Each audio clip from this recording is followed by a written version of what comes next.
Some people think that I'm going to perform, but that's not correct. You are clapping as if I'm going to perform. Hello, ASYV. How are you? How are you feeling? If you are feeling good, say, oh yeah. If you are feeling bad, you can say, oh yeah.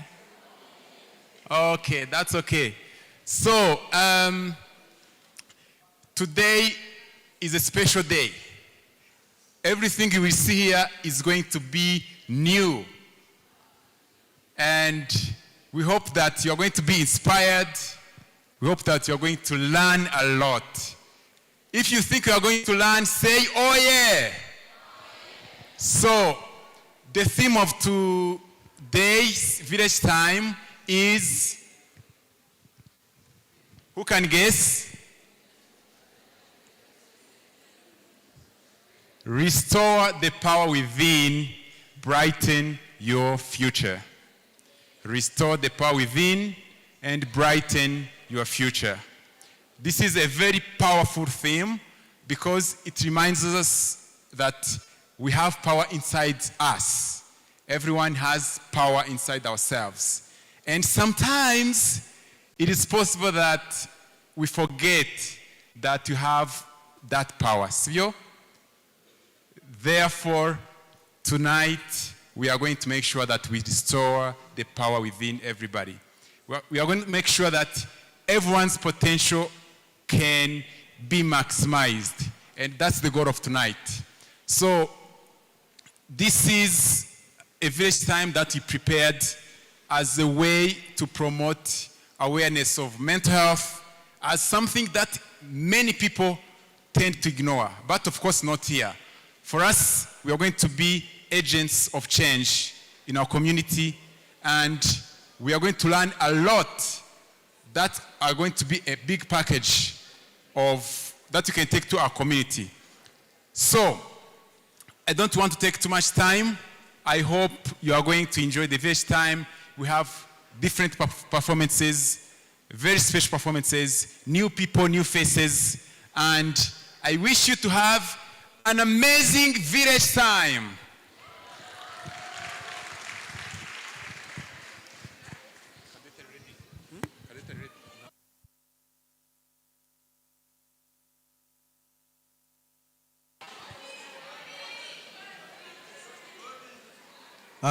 Now, I'm going to introduce my co-MC,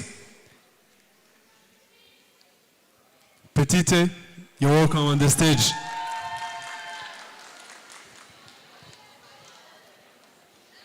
And with that, let me pass through the agenda. We have had the ASYV anthem. We're now going to have debate, following by play, and followed by positive quotes presentation, mental health specialist remarks, and conclusion remarks. Before the concluding remarks, we have guests to challenge. And the concluding remarks. Thank you very much. Hi, ASYV. My name is Muhir Nicole Petit from Ishami Grade. I greet all of you. So the next performance on the stage is debate. Let's welcome Cadet from Ijabo Grade. You're welcome on the stage. You're welcoming Eric.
Good evening, everyone. So I've been given the privilege to moderate this debate, and I promise you this one is going to be a special one, right? So I think we are all familiar with the concept of a debate. There is a motion, we have one side saying yes, another side saying no. And today's topic is this house supports peer-led mental health programs over professional-only interventions in high school. What this motion basically means is that basically we are supporting us, the students, you, and even other guys there, to develop mental health initiatives that will help us. So without taking much time, I would like to welcome Team Proposition. Yeah, they know themselves, yeah. I would like to welcome Team Proposition on the stage. Aha, the debaters.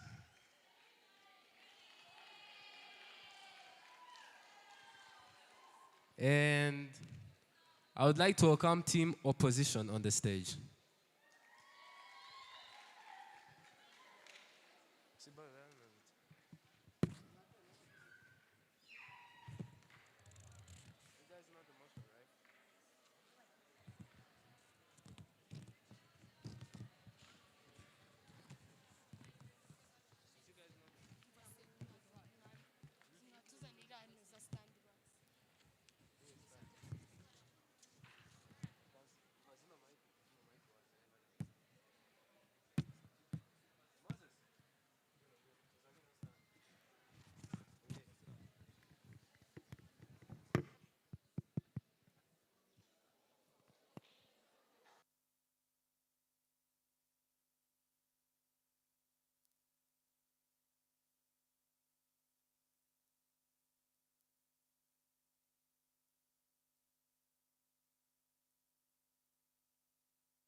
Okay, so I think everyone understood the motion, right?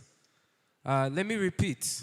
The motion is this house supports peer-led mental health programs over professional-only interventions in high school.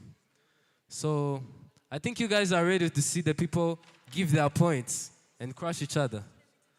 So I would like to welcome the first speaker from the proposition side.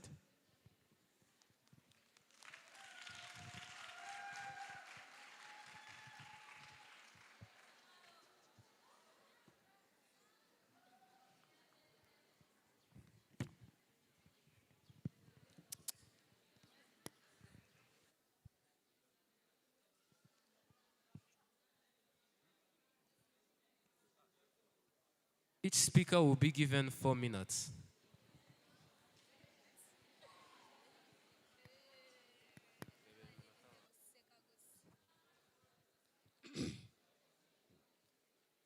So, good evening, ASYV.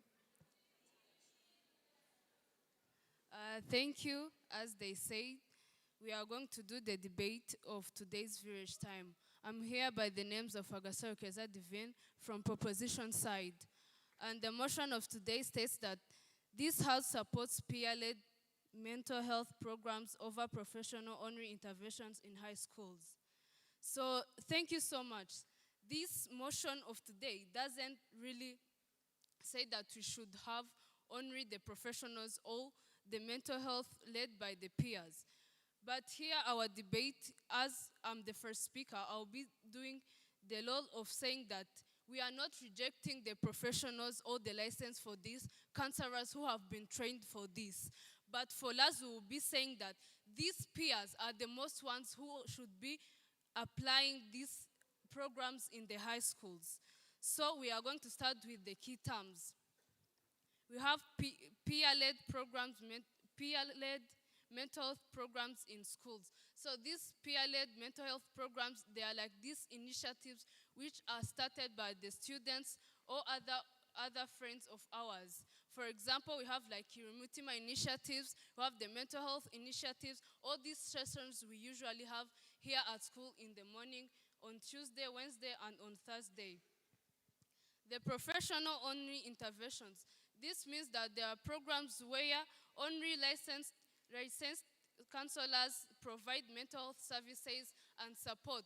For me, I don't agree with this because these professionals, they may be like, you may not feel comfortable with talking to a stranger, but when you are talking to your friend, it's very easy to express yourself. And another thing I would like to say about supporting my side is that these professional people, they are doing their job. Yes, we agree that they are very even important. But in the case of expressing yourself and talking deeply from your heart, you need to talk to someone that you are really used to. You won't go to the stranger you meet like you are going to look for her at the hospital or him, and you'll be able to express yourself very well. But when it is your friend, it will be easy for you. Another thing I can say that will be supporting my side is that it will reduce stigma and normalize help-seeking behavior. Like, it's easy for you to go to seek help from your friend, but it's not that easy. Like, I can give an example of the EY students, like me. It was not easy to talk to the psychosocial, but my friend, it will be easy to talk to him, and it will be easy to seek help from her or him, and it will reduce stigma because I won't be feeling so afraid. Thank you. For speaker, opposition side.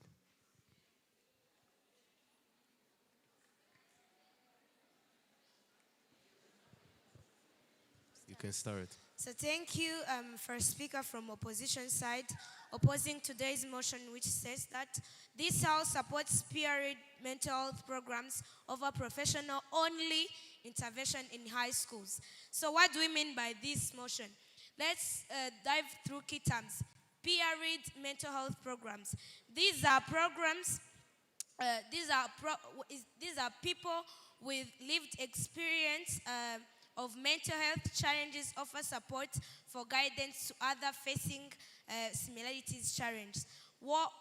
Then professional only intervention mental health programs is structured collaborative approach involving mental health professionals, which means that this is when you approach someone who is professionally have these mental health experiences. So, what do we need in today's motion? Today, motion, it requires to see if to prove that peer-led mental health programs over the professional-only intervention in high school. What are high school? High schools are schools from the grade 7 to grade 12. So, they just said, for speaker from proposition side, just mentioned the things of stranger and stigma. What I can talk about stranger, these people are people who have been trained to interact with anyone. Regarding to the, like maybe you are old, you are child, or anyone. These professional mental health coaches have been trained to interact. So there is no things of stranger at all, not being able to communicate with him or her. There is this thing she just mentioned of stigma. Stigma, this is something that goes with, like, you, for the first time when you meet someone, you don't interact with him or her for, like, as friends. But when, it happened many times, you just for being familiar with him or her. So what do we doing as opposition side in today's motion? For example, if your car may be blocked down, do you call your friend because just he or her, just watch the video of engine on YouTube, or you call mechanic? No, you call someone who is professional so that he or him can just repair your car, which means that when it comes to the mind, when it comes to the mental health, this is something you can't joke with. You have to face, like, to interact with someone who is professional so that you cannot get these things of maybe other effects from this. So what do we have?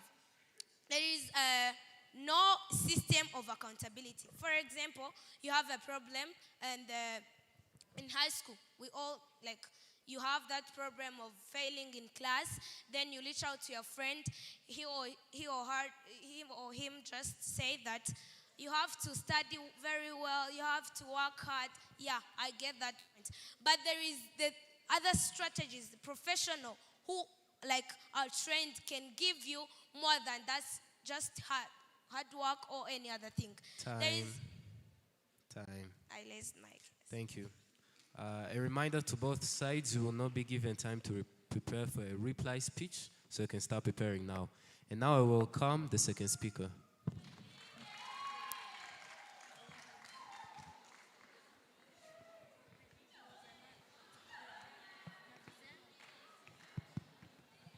Good evening, everybody. Thank you. I'm here by the name of Dusena Fedin, and I'm proposing the motion which says this house supports peer-led mental health programs over professional only intervention in high schools. So let's take an example. Suppose that I have a problem, and then between me, my best friend, and my parent or my family, whom I will be the first to approach. Imagine I have a problem, and then I want to tell it to somebody else. Will I tell my best friend, or I will tell my parents? Whom will be the first? Of course, you will tell your best friend, because she is the first that you are open up. Again, as I support this motion, we spend more than 15 hours out of 24 hours of the day with our colleagues, our friends. We spend more than 20 or 30 minutes with the psychosocial workers, which means that we are more familiar to our best friend than being familiar to those who are psychosocial workers.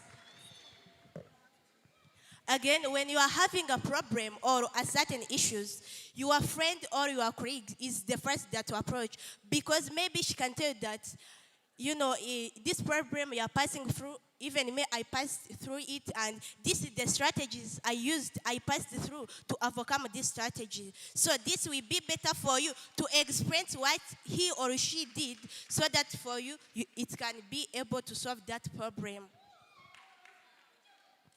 So when they came here, the first speaker said that we said about strangers. When it comes to mental health, strangers is not a person who is unknown, but strangers are the people that you are not familiar with. If you come to mental health again, strangers are not the people that are unknown, are the people that you are not familiar with. So if I'm talking to you and I don't know you, it will be hard for me to express all things that I'm having. So if you are my friend, I will tell you everything and you'll be able to support me. And then here I come. Why do we have mental health champions or Kirimutima initiative? Why don't we have those counselors or psychosocial workers only? It means that if I'm not able to approach those psychosocial workers, I can be able to approach those mental health champions or my friends who can be able to support me. POI. Yes? Thank you so One. much. Is peer support? Your time is over.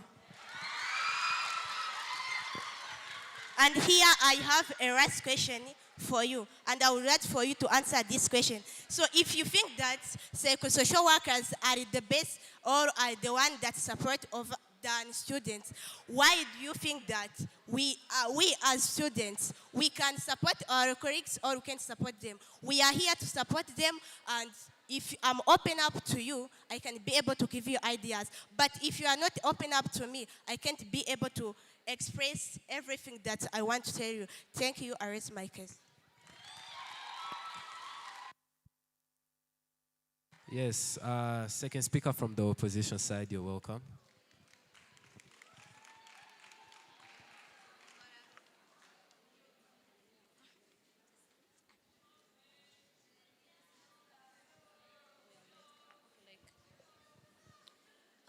good evening. I'm the second speaker of opposition side. But about the thing that you just said about, okay, the first speaker just said about the friend, the best friend, about the thing. About that, your best friend, does he answer you? I'm going to inform you that those people that you call social workers are trained to interact with people. They are trained to interact. They are trained to be our best friends. They are trained to be there when we need them. And I'm going to talk about that. Yes, okay, you might be denied. You might be familiar. Okay, you might be a good friend with your best friend. But especially, whom would you give you a best advice? Of course, your parent.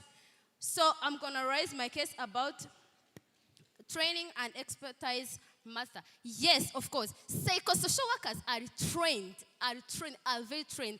They have an expert. How can you tell me that you're going to rate someone who just studied it for 6 years, and you're going to rate it with your best friend who just studied it for 6, who just a normal person like others? So I'm going to raise, okay, I have a question. How can a peer-read support adequately address several or complex mental health questions that require specialized medical knowledge and clinical expertise? And I'm going to inform you that professional intervention often involves evidence-based approach validated by research why peer-read support may lack. And also, I would like to raise my system about real-world risk without profession. I'm gonna inform you that, for example, if I'm suffering from diabetes, how am I going to tell my friend, my dear friend, I'm suffering from diabetes? She's gonna tell me, sorry, it's okay. But when I go to the social worker, my family tell me that, okay, you can go just and cancel you. You can just go to the hospital. They might give you some treatment. They might give you this. You don't have to you don't have to just feel like you are alone. You just have to accept it. Remember, those social workers are always there for us. And also, I would like to tell you, even if I'm going to tell that my friend, for example, I'm suffering from diabetes, I'm going to tell that friend that I'm suffering, but he might spread rumors. We don't trust everybody. Everybody is not honest.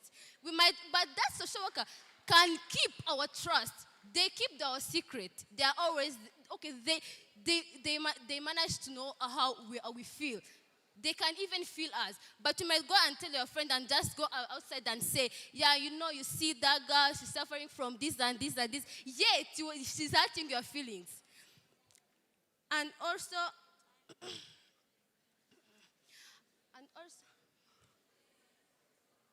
Time. And let's welcome the proposition side for the reply speech now. Yeah, there is no time to prepare. I think I said that in the middle of the debate. Yeah, you'll be given 2 minutes for the reply speech.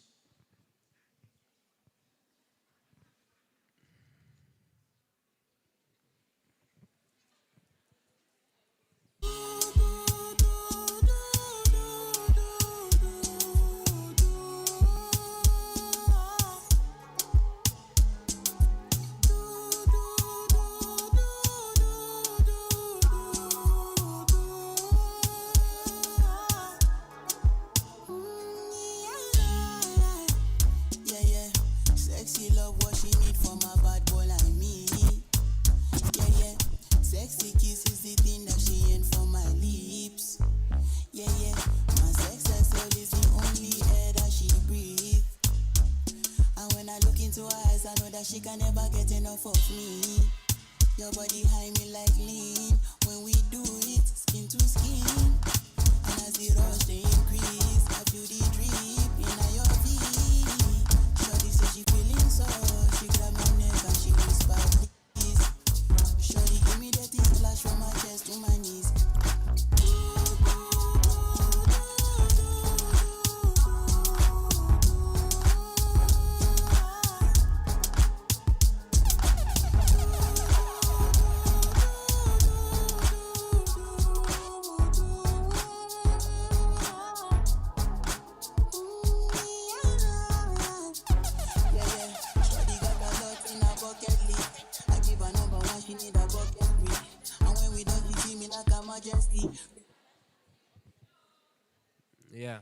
Let's have the reply speech.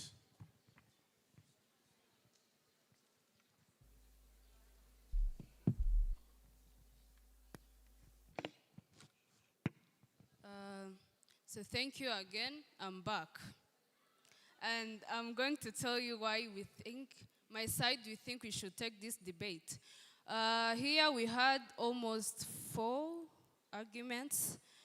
And the one which is still standing is that there is trust. You didn't refute about trust. You didn't refute about normalizing help-seeking behavior. We heated back their professional, and we heated back the system of accountability. And another thing we said about being open for your best friend and being open to the psychosocial worker. My second speaker said about that. And on the correction for them, their second speaker misled herself about saying the things of best friends and parents. My second speaker is the one who said it, not me. And they denied that. It is per speech. Thank you so much.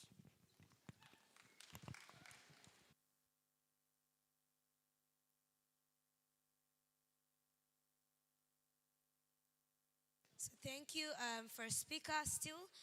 I'm here to deliver the reply speech. What they just bring on the table. They talked about stigma. They talked about stranger. And we just said about this, that we said that this psychosocial worker or this professional, they have been trained. So they are not strangers. They are familiar with the problems of people. So they are still, they have that ability to interact with you, then give you a help. We talked about stigma, being open to the friends, where we say that, yes, you might be open to your friend, but still he or she may give you the wrong, the maybe help, which can also cause you to go in under the trouble.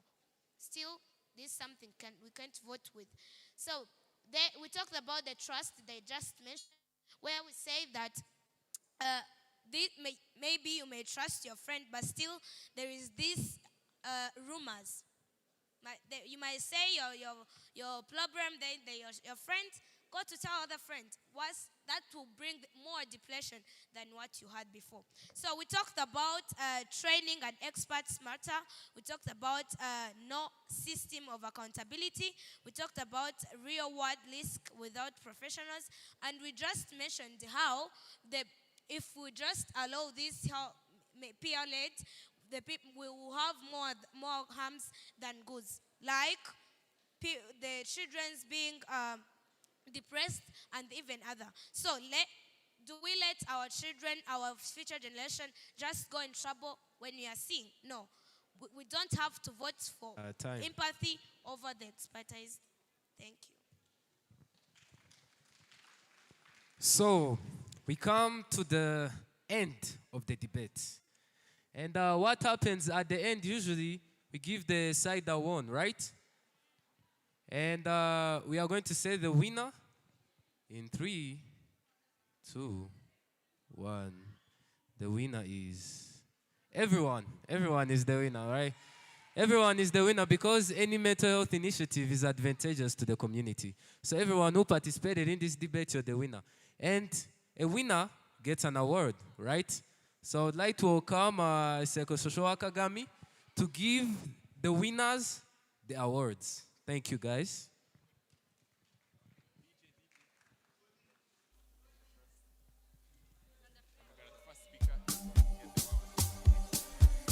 Sweet melody.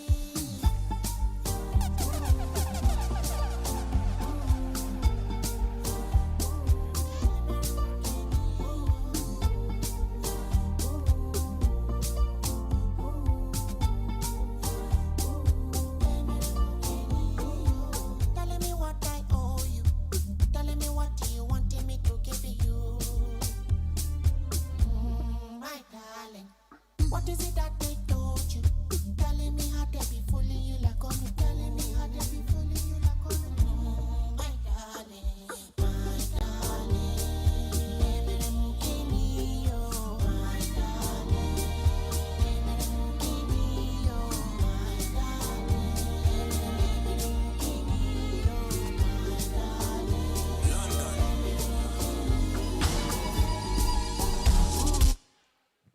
So yeah, thank you guys for paying attention. I would like to pass the mic back to the MCs. Thank you.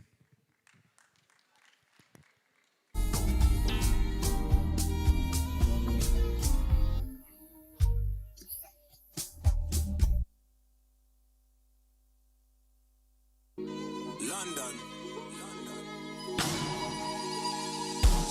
I'm feeling vibes on vibes. I'm a ticking dynamite. I blow your candle lights. You know I'm just that type. No, them no fit kill my vibe. Them no fit kill my vibe. Them no fit kill. Them no fit kill. Them no fit kill my. Wise man said, follow the stars. Yeah, you shall find a piece of advice. If you hit your enemies, enemies shine. If you're not a friend of me, enter the light. Cause you can never kill my vibe. Got here with no sacrifices. Everything was taken, still had to make it. Vibe killer, me I no go take shit. Vibe killer, let this somebody that protect my energy from your bad aura. And my pastor say I be my healer, everything I desire.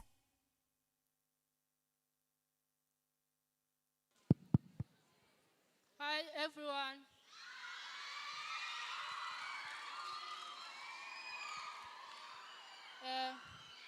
My name is Denise from PCB Senior 4. I'm with my colleague. She can introduce herself. Good evening, family. Thank you very much. I'm here by the names of Sandrine, and we are going to have a kind of challenge, but also a game. So it is titled Guess Who? As you can hear the name, you can already get what we are going to do. So they are going to play a video, and you are going to guess the owner of the voice, and the one who will win, they are going to get awards. And please, as we pass our microphone, please feel free to participate because we are going to get an award.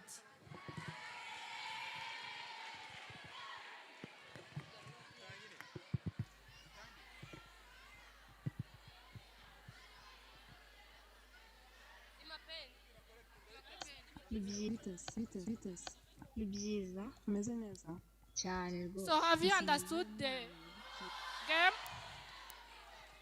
We are going to play an audio, and you are going to guess someone who said that things. ni byiza umeze neza cyane rwose ese ni iyihe mpano yagupfiriye ubusa imana yampfiriye ubusa mfite impano yo kuzunguza amatwi nyine kwa kuntu nyine uzamura ukamanura ariko pe yampfiriye ubusa nyine nyigumana ibyo bwanjye. Murakoze ndakeka ari Linette. Thank you. I guess is Vete. From Senior 5. Vete. Here. Murakoze. Izere Kayiranga Makrini. Oya. Patience.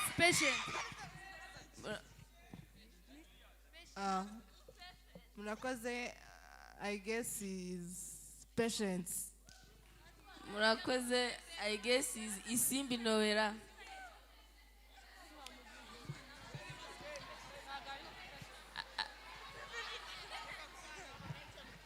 Play the audio again, please. Ni byiza umeze neza cyane rwose ese ni iyihe mpano yagupfiriye. Murakoze. Imana yampfiriye ubusa.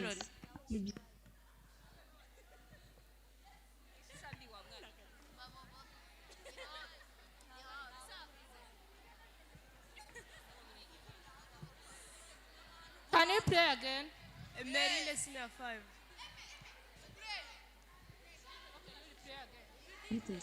Ni byiza umeze neza cyane rwose ese ni iyihe mpano yagupfiriye. Merine Senior 5. Imana yampfiriye ubusa mfite impano yo kuzunguza amatwi nyine kwa kuntu nyine uzamura ukamanura yampfiriye ubusa nyine nyigumana ibyo bwanjye.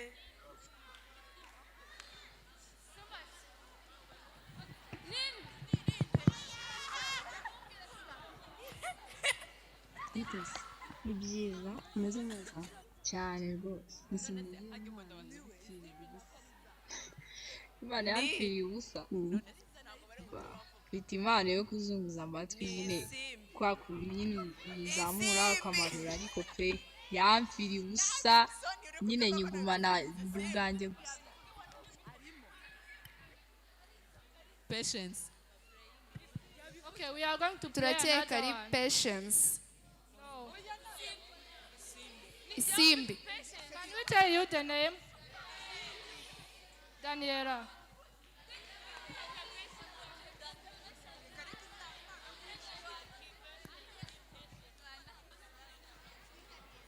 Let us play another one. Yego. Imvange nkunda? Umva ni umugati n'ibishyimbo. Nabagira inama yo kubirya ariko apana byinshi. Murakoze. Ndakeka ari Daniela. True.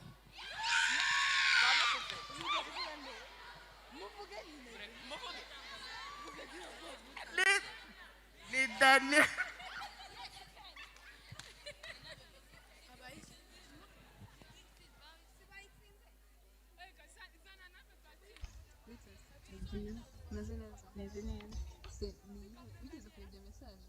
Message rero nigeze kuyobya ni message y'umwenda mu by'ukuri nayohereje umuntu utamfitiye umwenda icyo gihe uburyo kinabyifashemo namwigizeho umukozi wa MTN mubwira uburyo ki afite umwenda ntawo afite.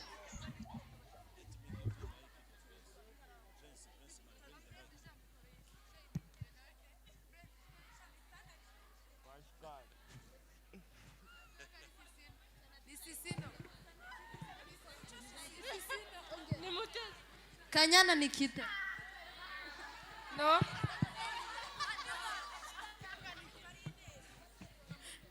Ni Mutesi. No.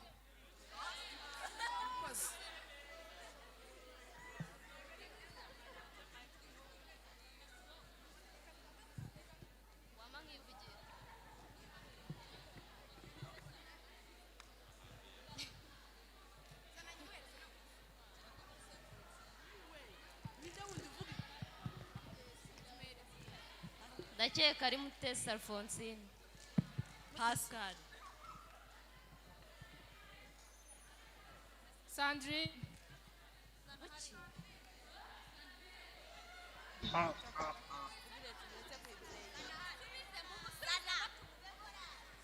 Can you get your maximum attention, please? Ines. So we are going. She's there. No. The voice was mine.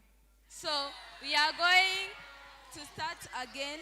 Please, if you are the one who have a microphone, we may request you to stand up so that you can know the one who will say the right answer. Thank you.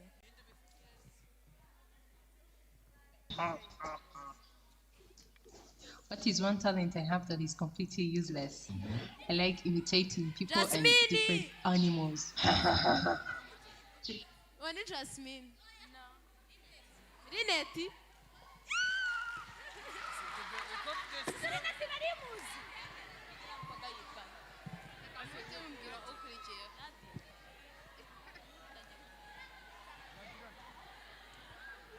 Let us go to another. My favorite song is this one. What shall I say to my God?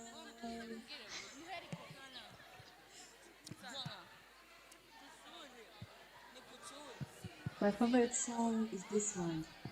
What shall I say to my God? Who is that? My favorite song is this one. What shall I say to my God? No. Gisele.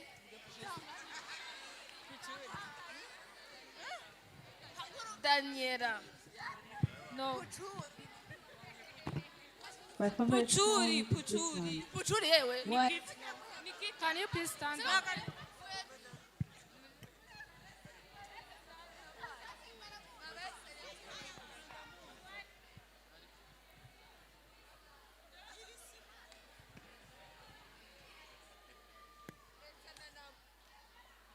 you have all failed, and thank you for your participating.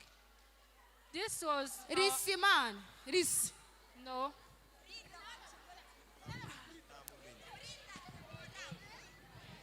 Beriz. Frid.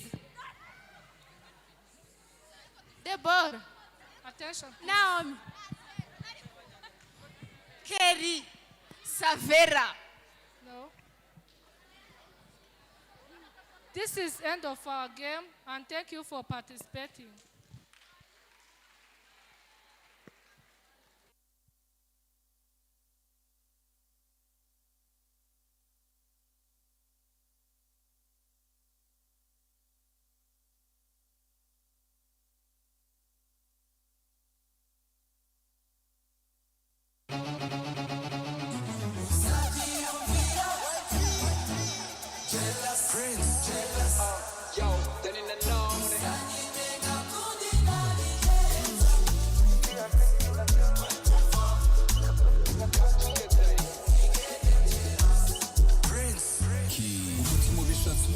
ntiwabishobora guciye inyuma imbabazi sinazikumbura dutandukanye nagumana nagusengera uwagutsindira njye ubanza namugurira.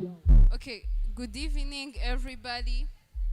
I'm going to call upon 2 volunteers from each grade and then 2 other volunteers from staff members.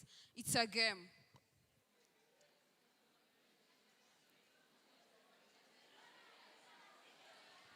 A boy and a girl.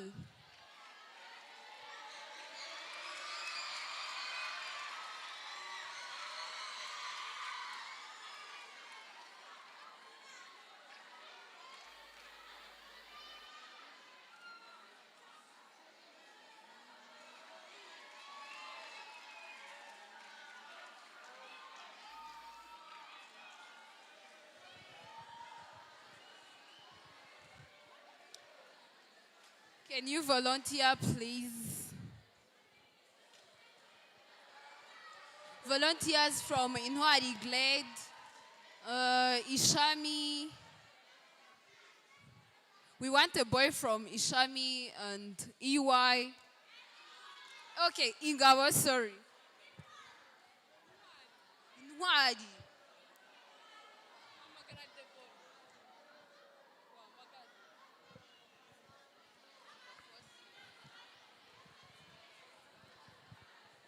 Even staff members, please.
There is no girl from Ingawo, please.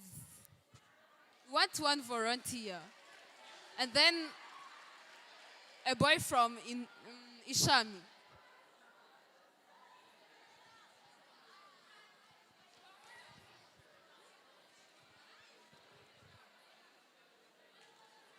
Can I choose?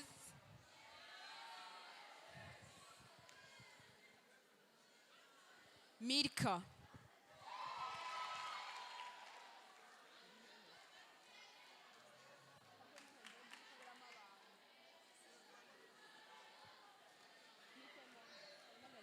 And Ish from Ishami.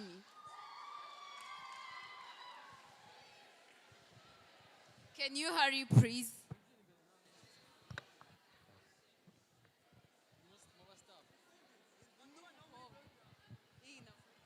And then we want a girl from staff members. Okay, the game. We are going, okay, the volunteers here, they are going to be choosing a paper, and then they will be projecting the question there. If it requires to speak, they will be telling us what's on the paper, and if it's an action, they will be acting it out.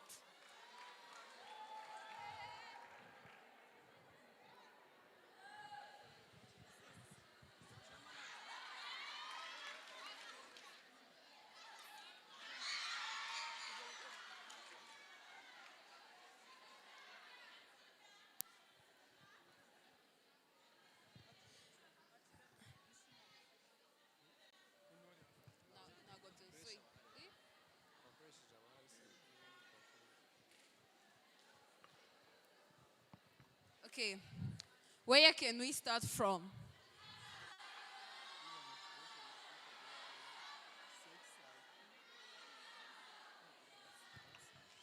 Okay, let's start with Valenci.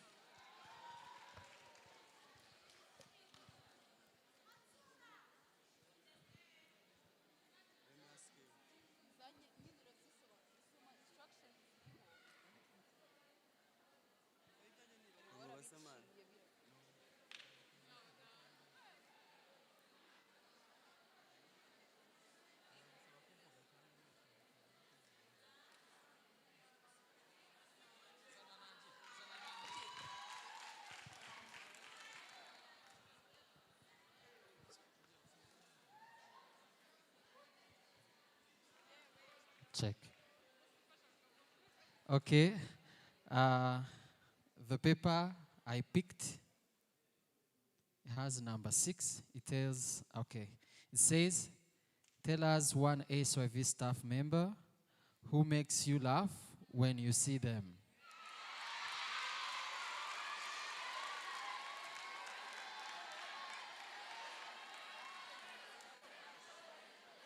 Okay, tell us one. It's one.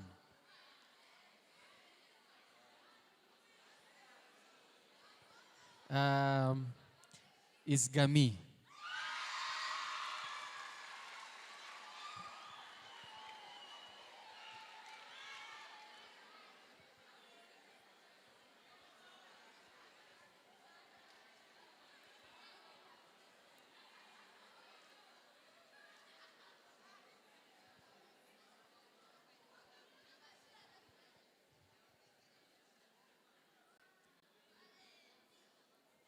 Thank you.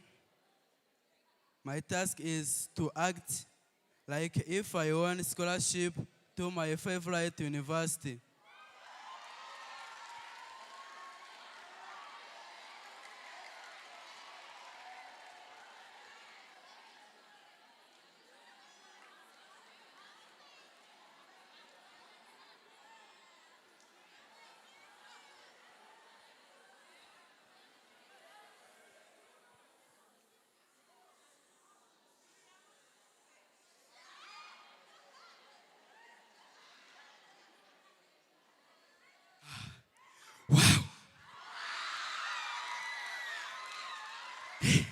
It's me.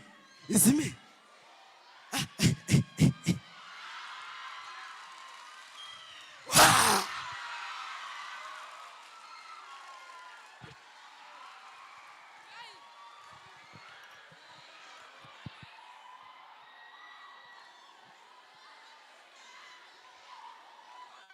Hi, everyone.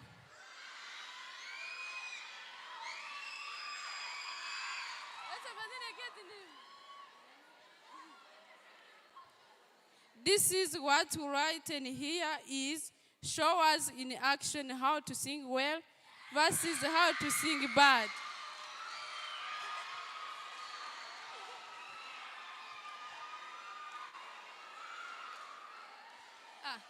How to sing well is ibi ntabwo ari uguharara urabizi turafanana.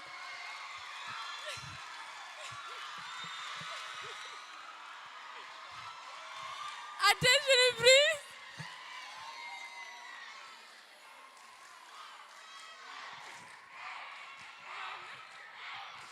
Attention. This is hard to sing it bad. Now, thank you.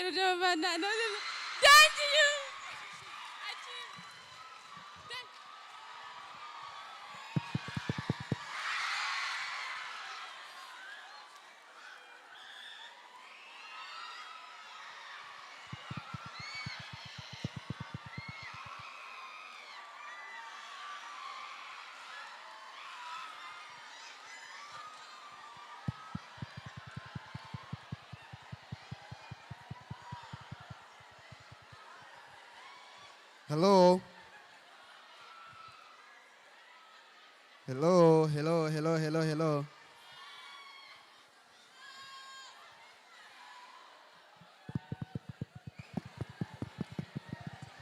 Please, can we pay attention?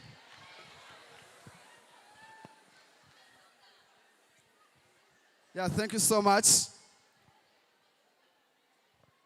Let me start by asking a question. How many people put on stockings when they are going to sleep? How many people sleep with their socks on? I see there are only 3 people. I have seen only 3 people who can sleep with their socks in their foot. That simply means if you can't sleep with your socks, that means the socks are not for this comfort zone. We put on socks when we're going to hustle, when we are going to look for something that is going to contribute to our life. When you're going to school, you need stockings. When you're going to work, that's when you put on stockings, but not when you're going to sleep. So simply, my task was to show you how socks are the key to success. Thank you.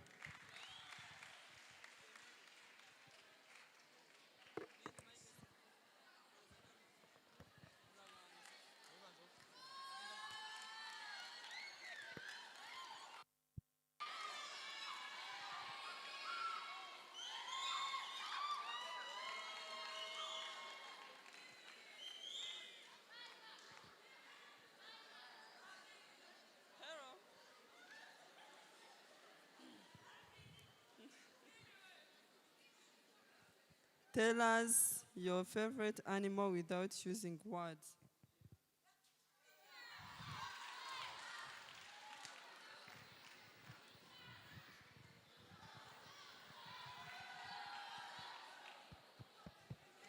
Good evening, everyone. Good evening. My name is Gustav, and the question I have is, can you explain the following quote in 20 seconds so that everyone will remember this message forever? Can you explain the following quote in 20 seconds so that every person will remember this message forever? So the quote is, a failure is not always a mistake. It may simply be the best one can do under the circumstances. The real mistake is to stop trying. The speaker is B.F. Skinner. So if I can explain this quote, like, we always make mistakes, right?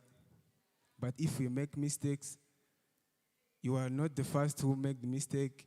You are not even the last, right? So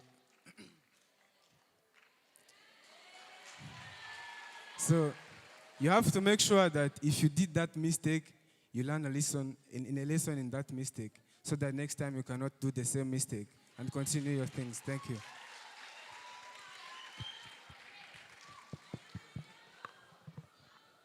Good evening to you all.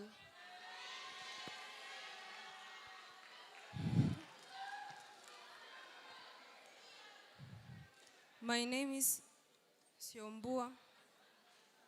The question is, what's your secret talent that's completely useless?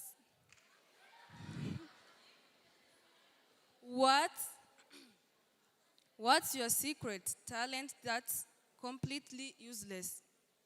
For me, I think it's to sing.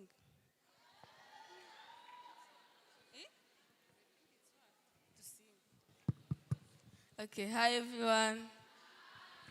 For me, the question I've given actually is not a question, it's like a reflection.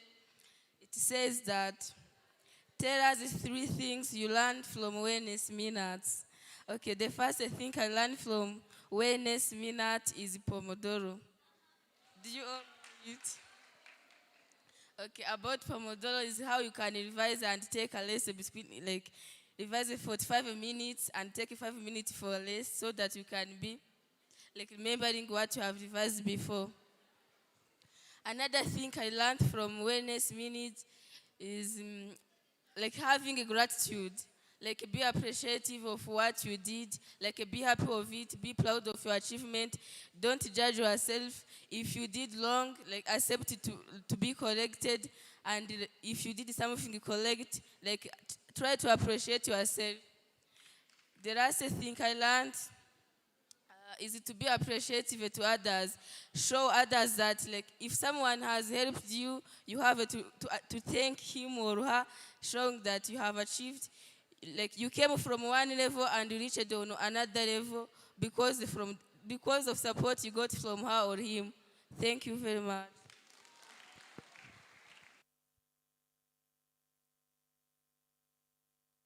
Okay, thank you for participating.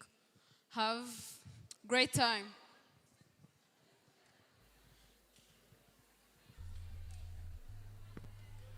I'm good, but it's on the beat.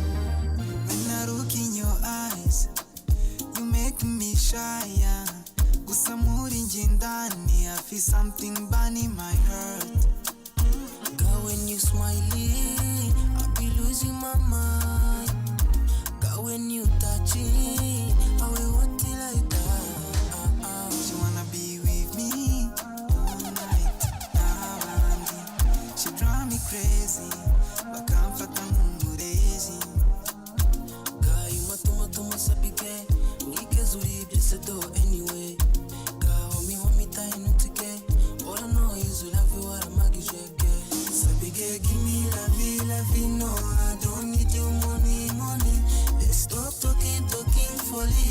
Say let me for my chérie. Sabike, give me la vie, no, I don't need your money. Let's stop talking fully. Say let me for my chérie.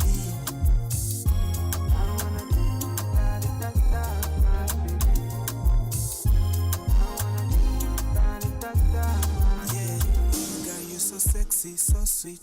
Yeah, kuko the way you treat yourself. Iranyemeza, walai, walai.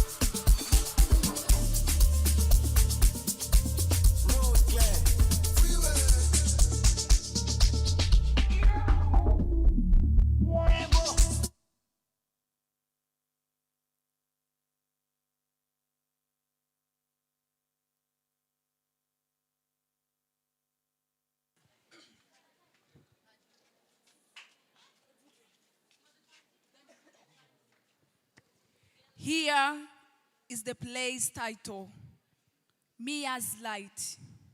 Characters. Mia, a spirited girl, starts at age 60, ends at 15, full of life, struggles, with grief and identity. Mia's mom, loving, nurturing, dies early in the story. Ben, Mia's childhood friend. Eva, gentle, funny girl, starts at age 7, then reappears at 15. Mia's friend and moral anchor that they meet at school. Mama Susanna, Mia's mama at school. Bad peer group, 3 loud, confident teenage girls, classmates. Brino, a mental health champion. Fifi, a friendly psychosocial worker at school. Mia's family mate and classmate. Sen one, sunshine in a teacup.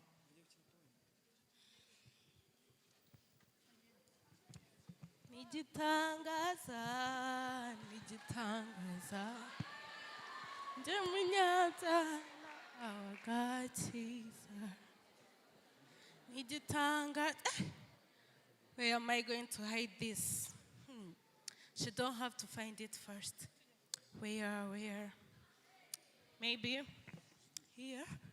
No, it can be easy founded. Here. It will be so hard for her to find it. So, oh, God is good.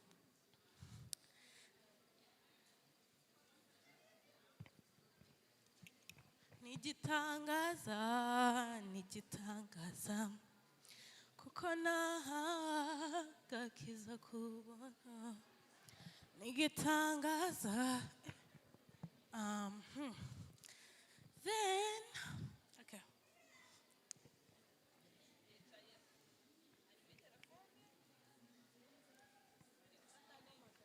But it seems boiling. Mia, daughter, Mom. Oh, Mia. How are you? I'm fine, Mom. How are you doing?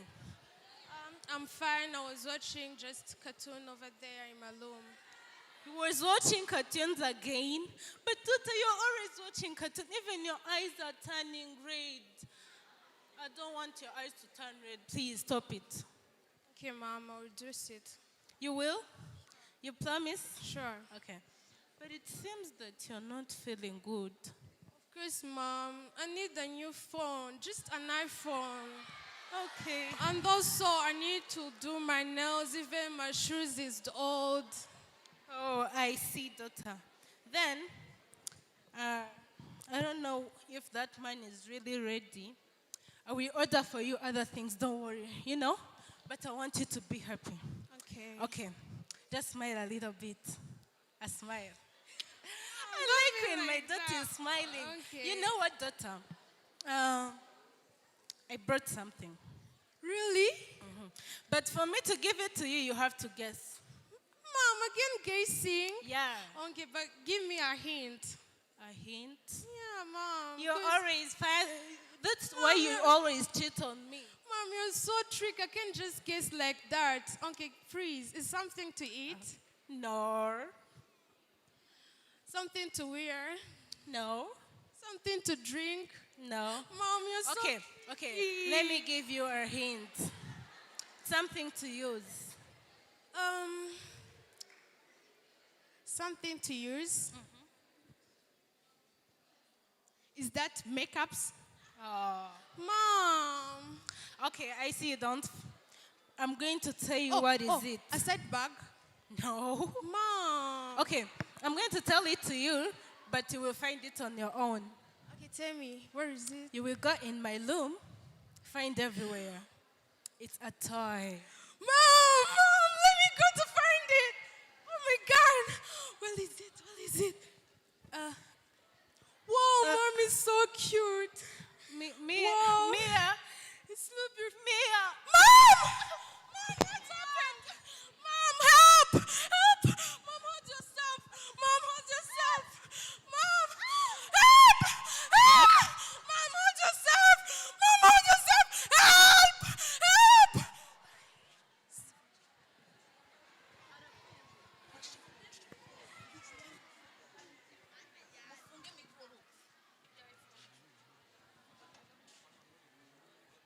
Send to the quiet room.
Sure is my sky, my apple pie,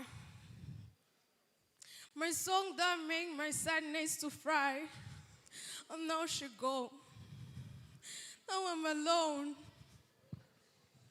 A castle with no queen, no throne. Mia, I understand the pain and anger you are into. I don't get what you are saying, and it's okay. Be strong. On this day, I decided to bring for you this flower. It's a plant. Sometimes it meets dirty water, but despite that, it grows. So be strong. Thank you.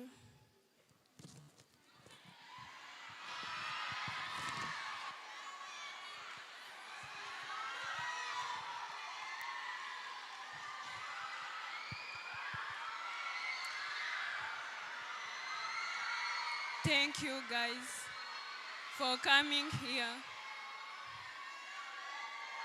The funeral is over.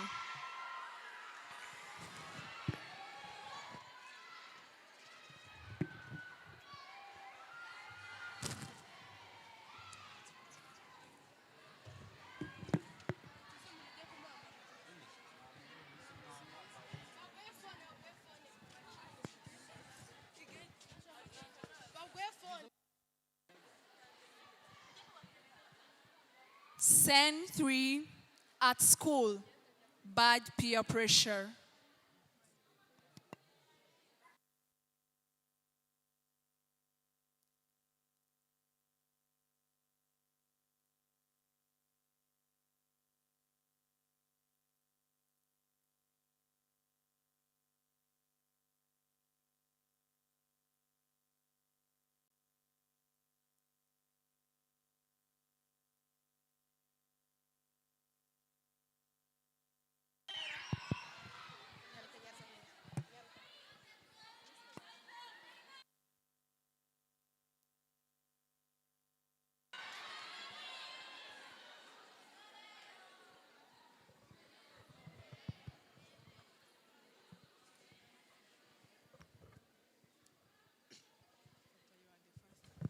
Shamana uzi ibintu byabaye nyine mwana kariya kantu nyine goroba uriya mukapo yadutayemo nyine mva byari ibisazi bro umva nyine ntago wabyumva nyine tu ahubwo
My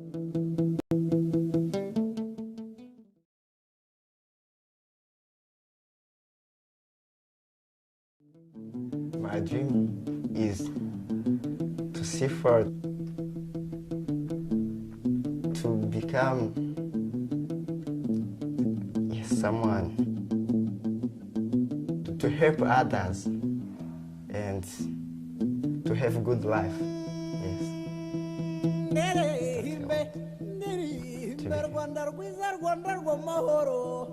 The story of Agahozo-Shalom is a miracle in many ways.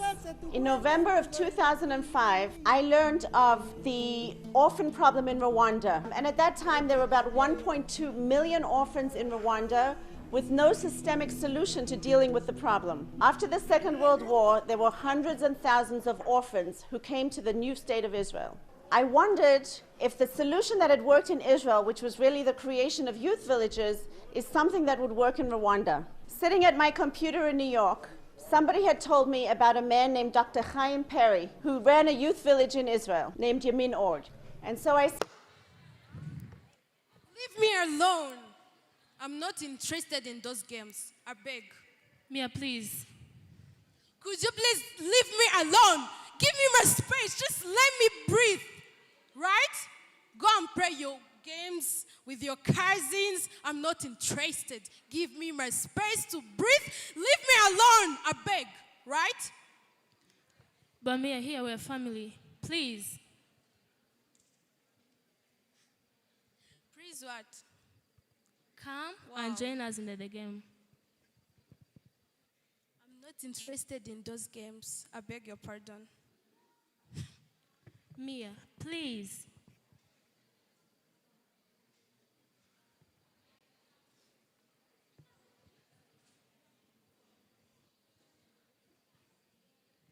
Okay. Okay, you go, just I will come. You go. You promise? Go, I will come. I never promised anyone, right? You're not my mother.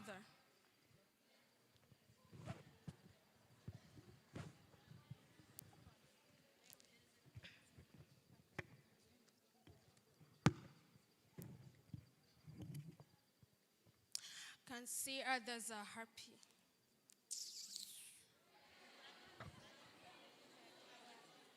I got the family, but still I don't fit in. I'm still alone, even I don't have anyone to talk to. Even that mother, she never looked nothing to my mom.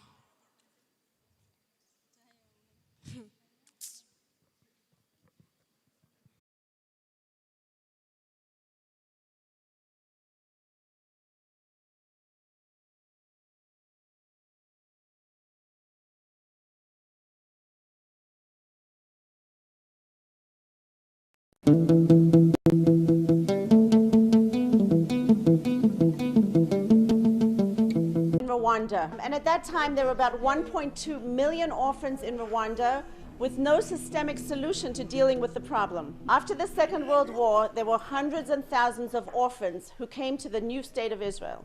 I wondered if the solution that had worked in Israel, which was really the creation, he had told me about a man named Dr. Chaim Perry, who ran a youth village in Israel named Yamin Ord. And so I sent him an email. Dear Dr. Perry, you don't know me. I'm a housewife in New York, but this is my idea.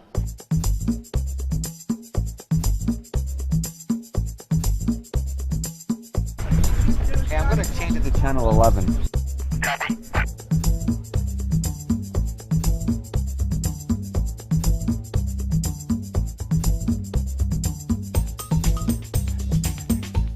Reality. The idea is to have village life, which is imitating real life, but unlike real life, this village life is taken care of by the kids themselves.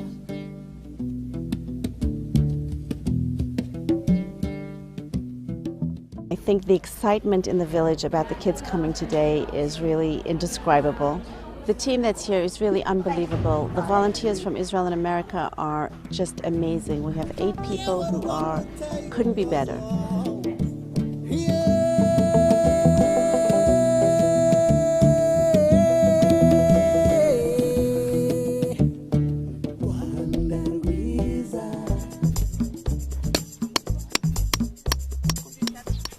the vegetable garden here where we are. Right now we're measuring where the houses are for the animals. ראשון הפרות, יהיו ביצים, כאן עולפות. שם או משתלה או מחסום. In 4 years we're going to have 700 people eating in the village every day. This is a lot of food that we have to grow, and the goal is to be able to sell our produce and to generate income for the village. כמו שאנחנו אחרי השואה, גם שאלנו איפה היה כל העולם ולא היה תשובה. הם עברו משהו לא פחות קשה. אם אני יכול לתרום מעצמי שנה או יותר לפרויקט כזה, אז מבחינתי זה... אני עושה את שלי. Our Rwandan staff have hearts that are huge. They just cannot wait to get their hands on these kids and start working and get everything going. אנחנו הרי רגילים כל הזמן שמזכירים אותנו בהקשרים השליליים.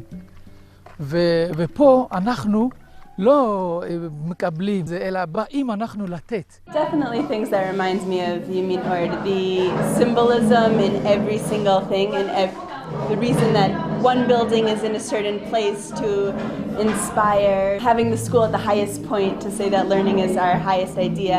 Certain messages remind me of Yamin Ord, but there are also a lot of things that are very different. The philosophy is in a way preparing the kids for their after-school era. It consists of living in a village and... So, students, how are you doing? So, I was going to ask you, how was the awareness session? It was full of happiness. Okay, thank you. It was fun. Thank you. Acceptable and change. Thank you. Was supercalifragilistic, experidelicious, phantasmaglorious.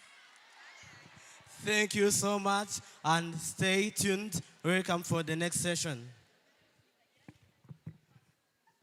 Was good. Was happy. Was the super.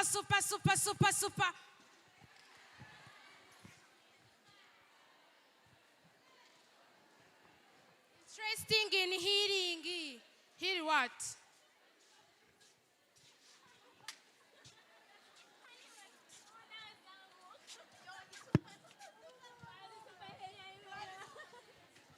Meeting the psychosocial worker on the journey.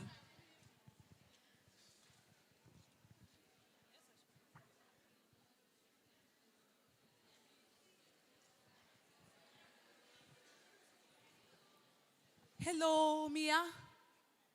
Hi. How's your day? How's you? So far good. What happened? Nothing. I was asking myself question. Do you mind if I can ask you? It's okay, you may. What does it take just to forget someone who always lands in your mind every day? Just like that. Mia, I actually get you. That's even an interesting question, but you get me well. Mia, it's not always about forgetting. It's only remembering and becoming a pillar of connection with that person. Maybe that person, he or she was a good and special friend to you, or he or she loved you, or been amazed by your achievement, or like everything, just by basing on his or her characters, values, and you try to keep holding on to, by just remembering them, just to be remembered as gone, but as the light candle for you to shine. You're getting me? Promise me. I'm going to see the change. Okay, I will try my best. You promise? Smile then. Smile, Mia. Okay. Okay. Okay, I promise. Promises. Thank you, Mia. Then we go.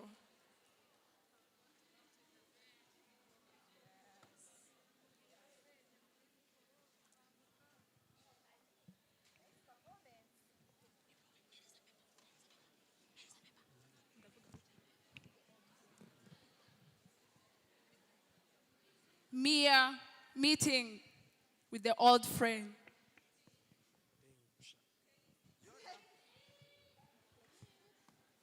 Can't believe that I'm going to change. Smile.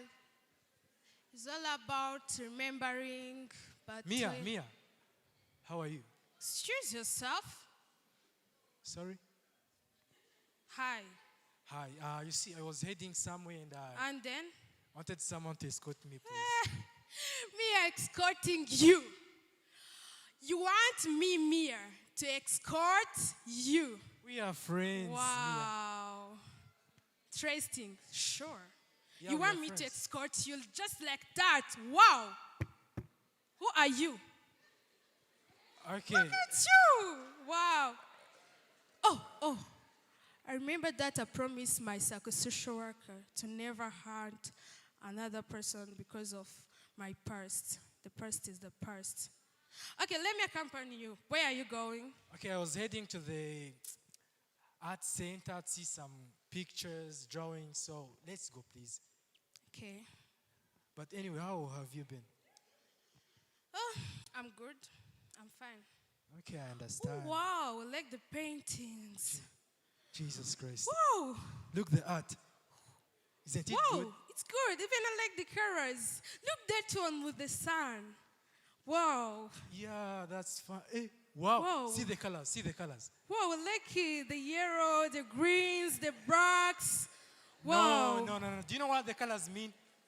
Okay, Uh-huh. yellow means sunshine, something bright, good. Okay, and green means positive vibes. And sometimes you see, because of your past, you may be or have been hurt, but no need to get sad because of that. So, what I want to mean is like, we've been friends for so long. Ever since you were 6, 12, up to now. Okay. And the message I'm giving you is like, you see, sometimes you don't have to stick to the past because the past is past. It's gone. What you always need to be thinking of is of the future.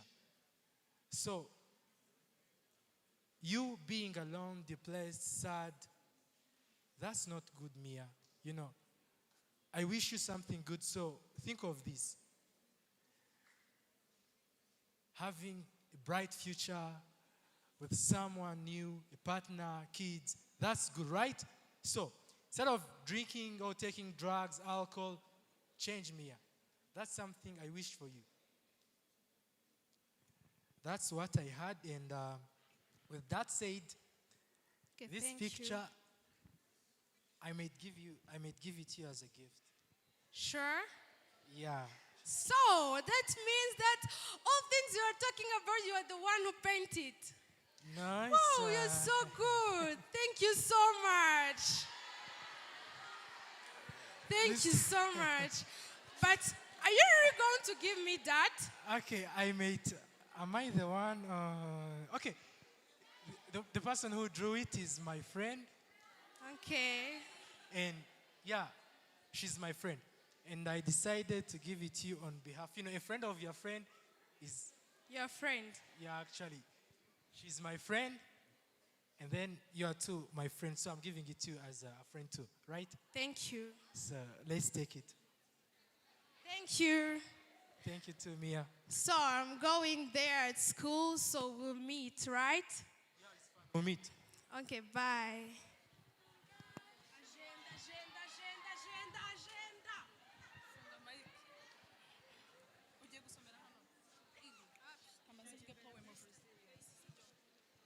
Poem of resilience.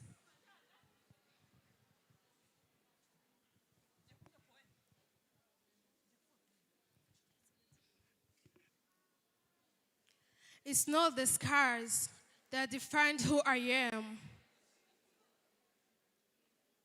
but the courage that lies where I stand.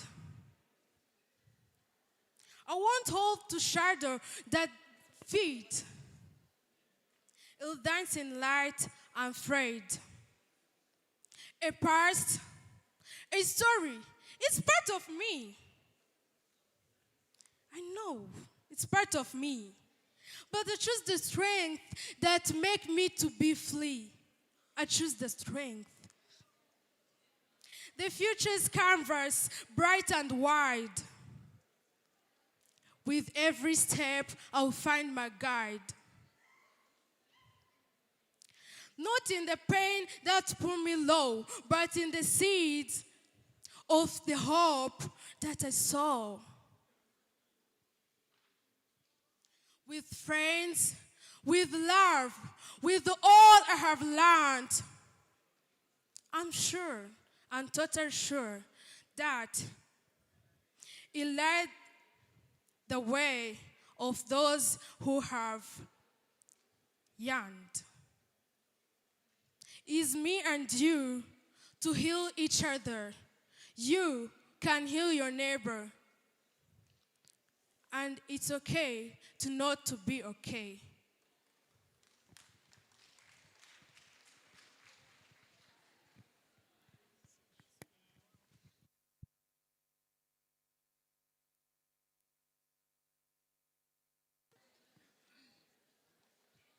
Thank you very much. How was the play?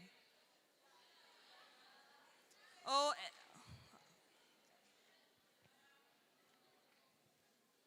so guess what is the next performance? After all these performance, there is a special performance. There is someone who is a guest in this house. He is a star, superstar. He is a comedian. Can you guess who?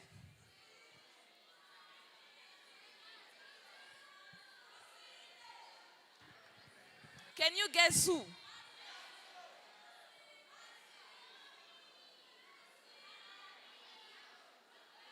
Okay. Okay, you get ready. You are going to have show and shosholi. Okay? You are going to have amazing performance, okay?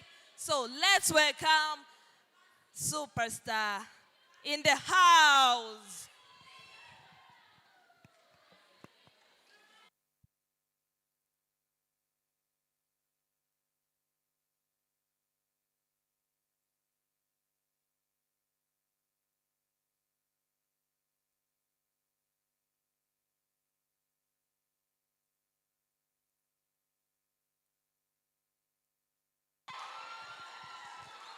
Mumeze mte? Ni sawa? Habe n'umuziki koko? DJ ari hehe? Habe n'umuziki? Reka mbereke. Reka tubitangire. Mugiye kumera nkaho mutambonye. Sibyo? Subire hariya Petite yongera agaruke anyakire DJ ashyiremo indirimbo twese duhaguruke. Umva mbabwira impamvu. Mwebwe mwiga ahantu heza. Simubizi ko mwiga ahantu heza se? Ngewe ahantu nize byari ibibazo gusa. Rero, okay, ntabwo ari inzika, ariko hari umuyobozi, yari umwarimu, yarambwiye ngo nta kintu nzigezaho. Uwo murabona koko hari ntameze neza. Ndashaka ko naza no kubireba muri kamera avuga ati Rusine yabaye umusitari. N'ahantu mama wanjye ari urumva nk'umuntu wamfashije muri kariyeri yanjye y'urwenya, ndabyibuka yampaye amafaranga 20,000 ngo niba nsoje segonderi nshaka kuma gakora injugu ngashyire ku muhanda ahantu ndayafatanya akoresha mitike nigira mu by'urwenya. Ariko ntabwo mbabwiye ngo ariko muzabigenza, gusa ndashaka kugira ngo nawe abe proud yanjye, sibyo? Mureke twongere tubitangire rero. Petite naze yongera amamagare, mumbabarire tuze guhaguruka DJ nawe umuziki hejuru. Imbaraga tubikore. Okay, twagiye umva ntabwo mwambonye twagiye rero.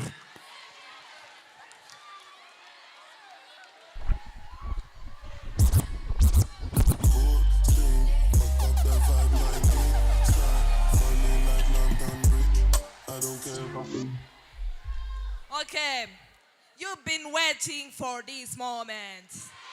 Yes. So tonight I told you, it's gonna be show and socially. So let's welcome superstar Rustin in the house. Make some noise.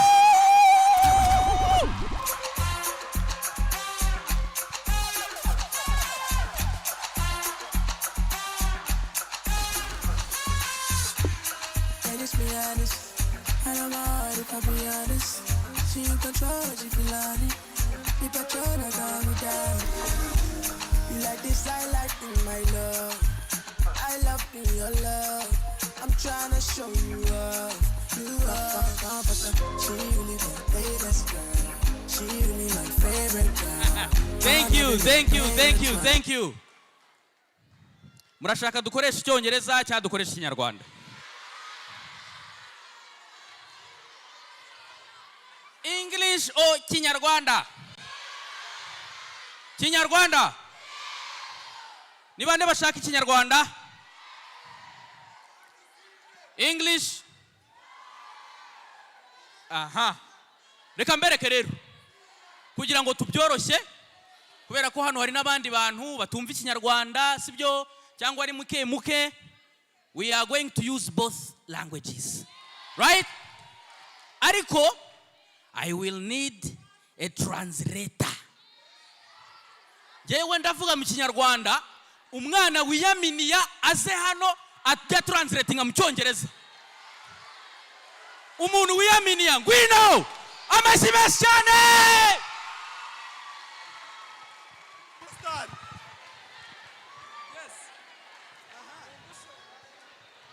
Biranshimishije cyane kuza gusuhuza Rusine.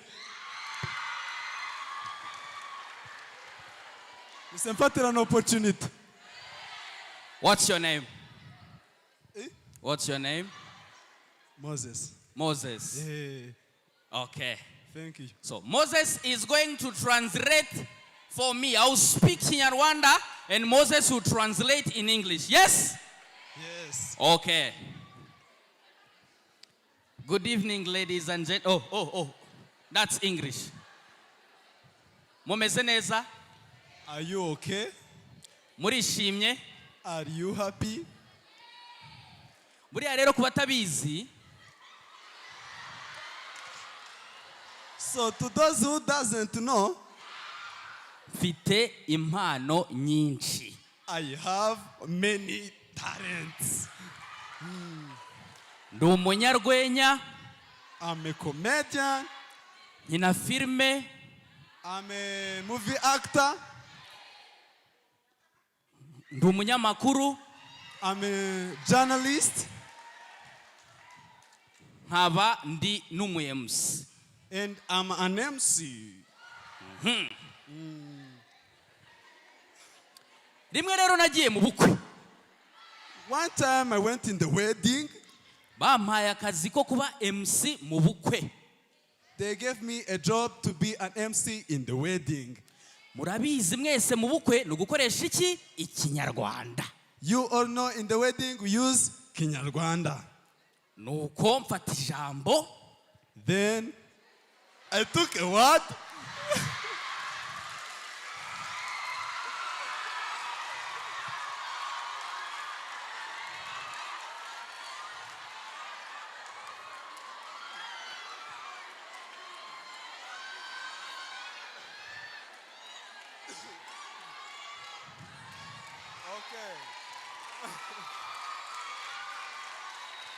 Nuko mfata ijambo. Then I took a word. Ndatangira ndababwira. I tell them. Ndababwira nti. I told them that. Kuri mwe rero mwaje mu bukwe. all of you who came in the wedding. Mu by'ukuri, in the truth, Rwuhira amacumu y'indekwe inkuba zesa mu nduru Rwandirima ya Rusakiza isata isumbi ingeyo zimbuye. Ndababwira nti Rwuhira amacumu y'indekwe inkuba zesa mu nduru Rwandirima ya Rusakiza isata isumbi ingeyo zimbuye. Translate. hanyuma ibyo babyize natashye narwaye. Amashyi menshi cyane kuri Moses. Thank you so much. Thank you.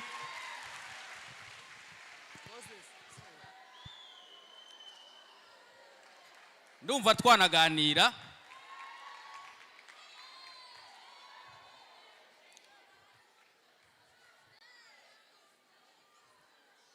Abo mu ntwari grade bari he? Aha. Amashyi menshi cyane ku ntwari grade. Witwa nde?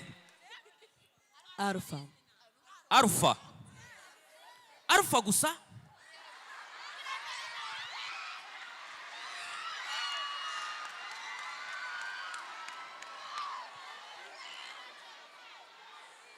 Alpha gusa.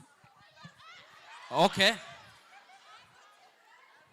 Wasobanura ute Agahozo-Shalom mu magambo atatu? Biro birakomeye se? Bakubwiye bati ikigo wigaho wagisobanura gute mu magambo atatu?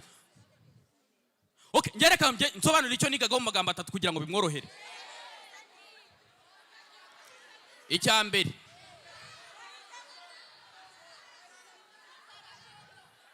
Icyambere.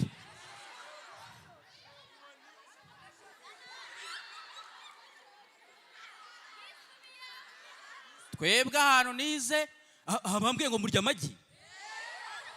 Murya amagi n'inyama. Yababa we. N'amakaroni. Umva babwire nanjye ndaza kwiga. Abantu narashaje. Nabo umwarimu ariko. Uzi ko ngewe ahantu nize twariye inyama rimwe gusa. Mu myaka 3 mbaza ngo byari byagenze bite? Headmaster yari afite inka. Umunsi umwe inkubira yikubita. N'uwo munsi twayiriye pe. Murya inyama. Ubwo urumva icyambere ngewe nagusobanura ni cyari cyo ngicyo. Aha ngaha mwambwiye ngo ku kintu cyitwa ifunguro ni sawa. Niyo mpamvu bambwiye ngo murya saa moya. Ubu ndi kwitinza. Ngomba gutaha ndiye. Se murabizi ko nazanye n'umugore wanjye n'umwana. Umugore wanjye muramuzi? Muramuzi? Cyane ntabwo muzi ko mfite umugore. Dore nguriye. Nahaguruka basuhuze kwanza. Nahaguruka, sibyo ra? Haguruka basu. Haguruka.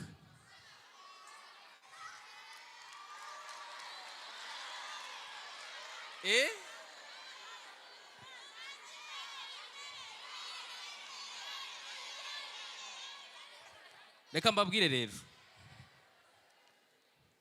Uko mundeba gutya mu myaka nk'itandatu ishize ntabwo nari nzi ko nzaba mpagaze aha ndi kubatera urwenya nazanye n'umugore wanjye twaje mu modoka yacu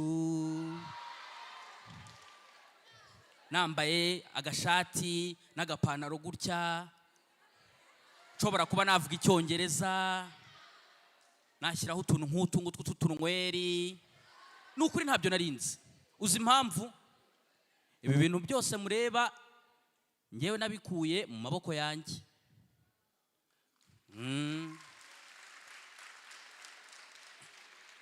Mu rugo ngewe ndi imfura. Mfite barumuna banjye n'abashiki banjye 4 bankurikira, ubwo mu rugo turi 5. Iwacu ninjye muntu wa mbere no mu muryango wose wakandagiye muri kaminuza. Ukazavuga bati Rusine yiga i Butare sha. Bati yiga ibiki? bati yiga ibintu by'ubuganga ngo byo kuvura ngo indwara zo mu mutwe, ati bazamuhereho.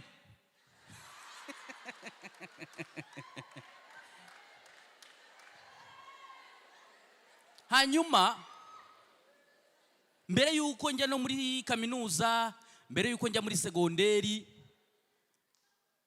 story yaba ndende, ariko bimwe mu bintu nibuka mu bwana bwanjye. Uzi ko hari inzu twigeze guturamo mu Gitega. Ni bande bazi mu Gitega? Uro mu Gitega? Mu Gitega wishaka gushaka kujya ku ruhande guherenzeho nguzamu mu Gitega hari urahazi neza. Wowe uri muto rero habaye heza. Twebwe kera tukihaba, ariko ni quartier zose, sibyo se? Quartier zose ntago zari nziza cyane. Sibyo se? Ntago ari ibintu birenze ibyo ngibyo. Ndabyibuka twebwe ahantu twabaga, abaga batuye ruguru. Niko, ufite abavandimwe bawe? Ufite abavandimwe bawe ariko? Ufite abavandimwe bawe? Ndakuzi, mwe mutuye kuri kaburimbo. Aba bari ababosi. Reka nkumanure hepfo twebwe aho twari dutuye. Hepfo. Aho bita hafi ya mazi. Murahareba? Urahareba ari ku mashuri. Ku Gitega buriya hari Gitega niho nize.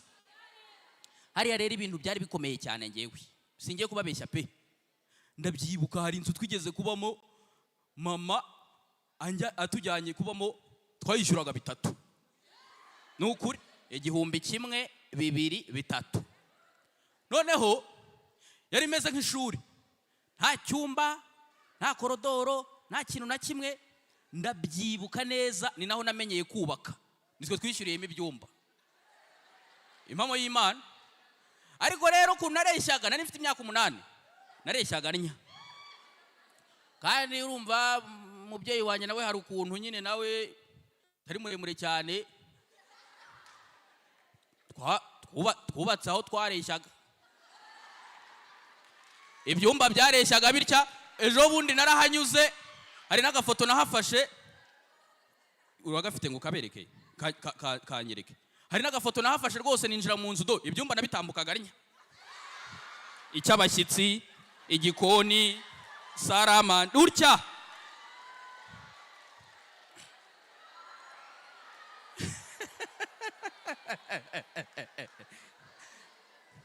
Let's translate. I was telling them that usually, even if you see me like a rich person, but I'm very poor. I'm very poor. And briefly, I need money. So, if you have anything, you know.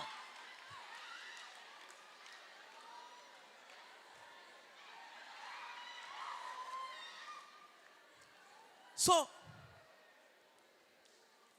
iyo ni story imwe yo mu bwana nibuka. Iyo nzu, iyo wayihagararaga hejuru, yari mu mukingo, uhagaze ruguru, uri kureba kuri iyo nzu. Wabaraga umubare w'imisumari yavuye mu mabati, uyibariye ku mubare w'amabuye ari hejuru y'inzu. Ibuye rimwe ryabaga ari imisumari 2 yavuyemo. Hari nubwo twashyiragaho ibipine. Igipimine kimwe ne ago byoroshye. Abo mu ishami bari he? Ambo. Reka duhere ku ishami. Dora hano nabaga. Abo hano mberetse inyuma, mberetse imbere mwakumirwa. Nagiye kuhasura ejo bundi. Haracya umva inzu nkizi zirakomera, iracyari nzima. Abo mu ngabo bari he? Hano nitwiberaga. So, uzi impamvu ndi kuyibereka?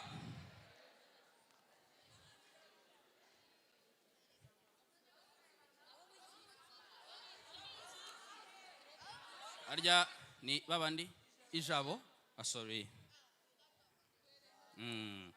Dore nahanga twabaga. twahabaye igihe niho na murumuna wanjye yavukiye. Yego nukuri ntago mbabeshya. Ibyumba birimo imbere. Noneho buri munsi twaguraga isabune. Urumva nta dushe yabaga. Twakarabiraga muri toilette tugatereka ibase hejuru ya toilette. Waba uri gukaraba isabune ikagucika ikabiguyemo. Impamvu mbiberetse rero reka nyibabwire. Ntabwo ariko twese tuba dufite ubushobozi bungana, right? Ntabwo twese tuba tuva mu miryango ikize. Ariko impamvu uyu munsi ndi hano ndi kubibabwira nuko ayo mateka nawe ashobora guhinduka, sibyo? Cyangwa se hari n'uwuzi ushobora kuba abayeho ubwo buzima. Kuko ibya 2008 n'uyu munsi biracyahari. You know, ikintu cyankomeje kigatuma uyu munsi mva muri iriya nzu, mama wanjye akabamba mu nzu nziza, njye n'umugore wanjye tuba mu nzu nziza, nkaba nkora, ubuzima bukaba bugerageza kubaho neza, nuko ntigeze mfa mu mutwe wanjye. Nahoze numva muri kuvuga ibintu bya mental health ahangaha, ubuzima bwo mu mutwe ni ingenzi. Wasangaga dushobora kuba twarya rimwe cyangwa ntitunabibone. Hari ubwo tugeze kumara nk'iminsi 3 tutarya, mama bamwoherereza amafaranga ngo akore business, akora business y'amashu, ajya kuyarangura Nyabugogo arayazana, umufuka w'amashu.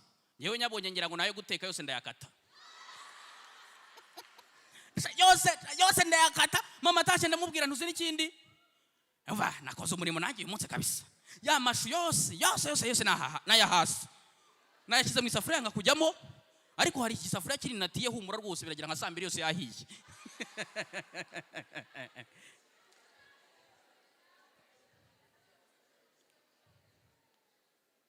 Muri kumva wenda mvuga mama cyane, njye ntago nakuze mbana na papa.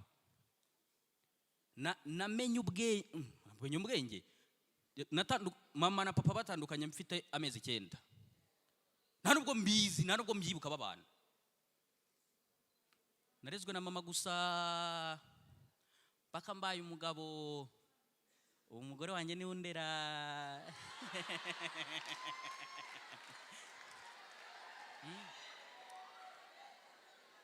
So kimwe mu bintu mama ejo bundi yanshimiye, yarambwiye ati nubwo utagize umubyeyi w'umugabo ariko nago wigeze unanira. Wabaye umwana mwiza, warumviye, warize, nubwo amafaranga y'ishuri atabonekeraga igihe, ariko waragiye uriga, warakuze. Kubera yuko buri uko nicaraga habona randiro daraje, ibaza twishyuraga 3 byabaga byarabuze. Habona randiro daraje aratubwiye ati bimaze kuba 6. Umutima wanjye naravugaga nti sha uri kudufatirana kuko nkiri umwana, ndetse n'inkura nzakwereka. You know, so uwo mutima ukomeye, iryo shyaka, uko kumva yuko uzatera imbere, uzateza imbere iwanyu, ndakubwira n'uburyo wabigeraho niba wumva ubishaka cyane, niba ari ushaka uzabigiramo inama. You know, ntabwo bigoye. Ibizaza imbere ntabwo tubibona, sibyo? Ariko ibyo dufite aka kanya tubicunze neza nibyo bitubyarira ibyo tuzagera hejuru. Nabaye aho nagombaga kuba mu gihe cyaho. Ibaze ko wenda iri ni ibanga ry'akazi. Hari n'ababyigize kubivuga bakavuga ngo hari abanzi nasinze. Hari abanzi nasinze. Nyina kwa kundi. Mbabwire ahantu iriya character y'ubusinzi nayikuye. Ntago njya mavuga ariko reka mpababwire. Soza segonderi nicyo gihe cya mbere nabanye na papa mu nzu. Kubera yuko mama yabaga mu ntara kandi nari nkeneye gukurikirana ibya kariyeri y'urwenya. Icyo gihe papa yabaga i Kigali, biba ngombwa ko ngomba kubana nawe mu rwego rwo kugira ngo njye na accessinga amasho, njye menyana na ba Kibonke, ba Asa, babandi bose, babanyarwenya bose. Biba ngombwa ko nzi Kigali. Noneho muzehe ku cyitwa Gatama, murabyumva nyine, buri munsi akenshi nyine yatahaga nyine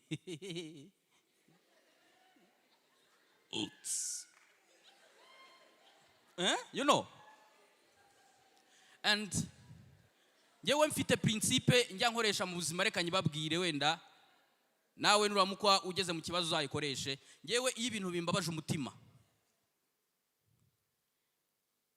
mbishakamo uruhande rusekeje nkabibwira abantu bikamfasha kuruhuka. So ku ruhande rwawe wowe ushobora kuba udafite impano yo gusetsa ariko ufite impano yo kwandika imivugo.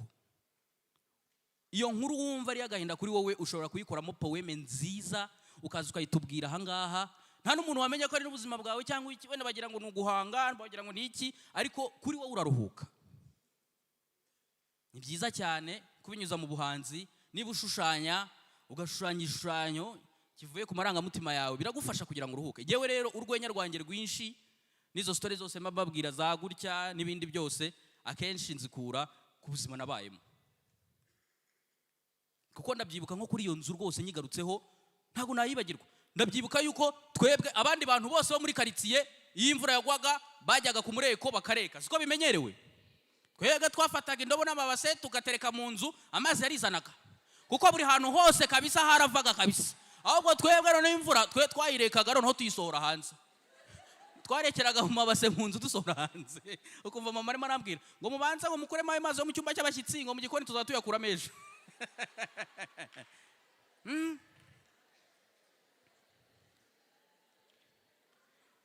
Bino bintu biri kubabwira kugira ngo mwumve yuko ngo ibintu ngo byacitse byagize bite, no kugira ngo mbasharing experience yanjye. Hari n'ushaka kwenda kuzaba umunyarwenya, nabonye ahangaha mufite ibintu by'umuziki, abacuranga, gahunda zose zijyanye na art, nabonye ahangaha muzifite. Hari ubwo rero ushobora kuzava n'ahangaha wenda kwiga ibindi ariko bikazarangira bibereye nk'umuhanzi cyangwa umu DJ cyangwa iki. Umenye yuko focus ufite mu buzima bwawe niba ari ugutera imbere, Imana nayo irahari kugira ngo igufashe kandi bizagenda neza n'ukuri.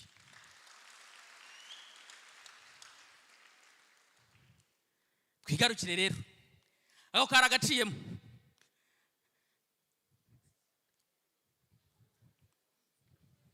Hello, I'm not poor, I was lying. Ubukene ni ku mutima, sicyo cyane. Bite? Nziza. Witwa ndese? Nitwa Dina. Dina? Ufite izina ryiza kweli. Wiga mu wakangahe, wiga iki?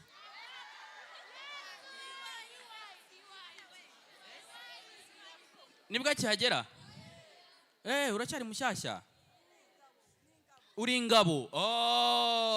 Aha maze nk'igihe kingana iki? Umwaka ni mwinshi. Ntago ari muto. Mu mwaka wagosigaje imyaka 3. Mu myaka 3 iri imbere urashaka kuzabura umuntu umeze uti? Nk'ijambo rimwe cyangwa mu buryo mu magambo make urumva ushaka kuzabura umuntu umeze uti? Ese ndi kubaza ibintu bikomeye? Ngaho reka mubaza icyoroshye basi. 9,324 kugabanya 17 ni kangahe?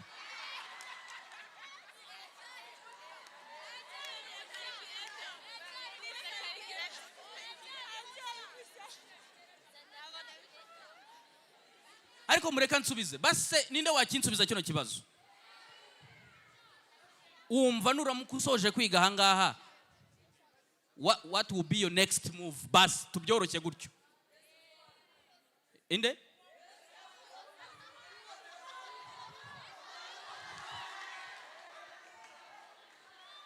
After soza hano, what will be your next move? Amashuri muri kaminuza. Urifuza kuziga iki? IT. Si ibintu byoroshye. Ninde wundi wansubiza kino kintu koko? Hey!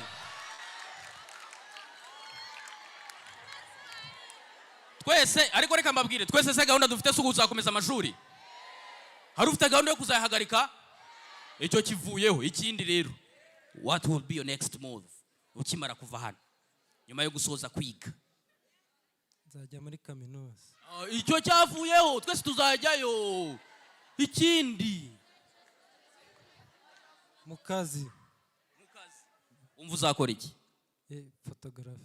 Photography. Yes.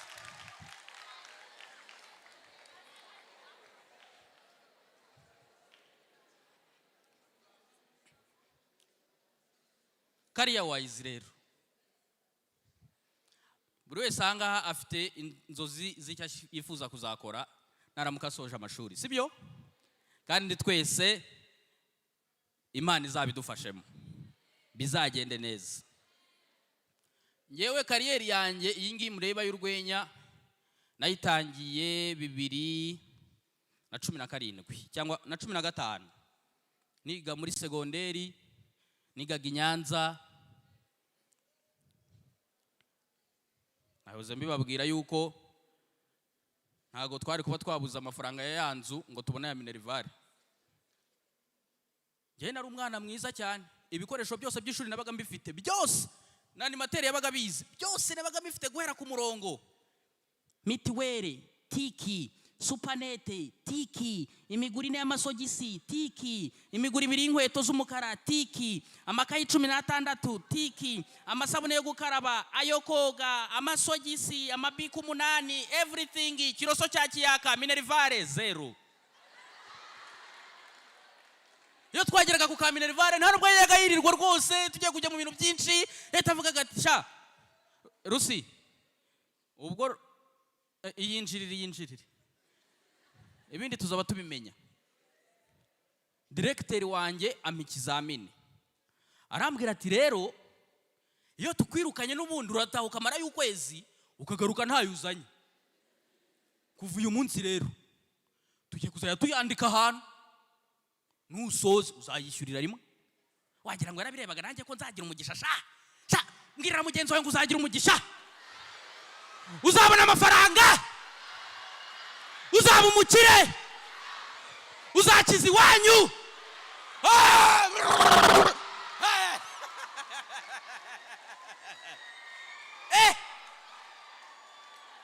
Umwaka wa mbere 200 ngahe byikubitamo.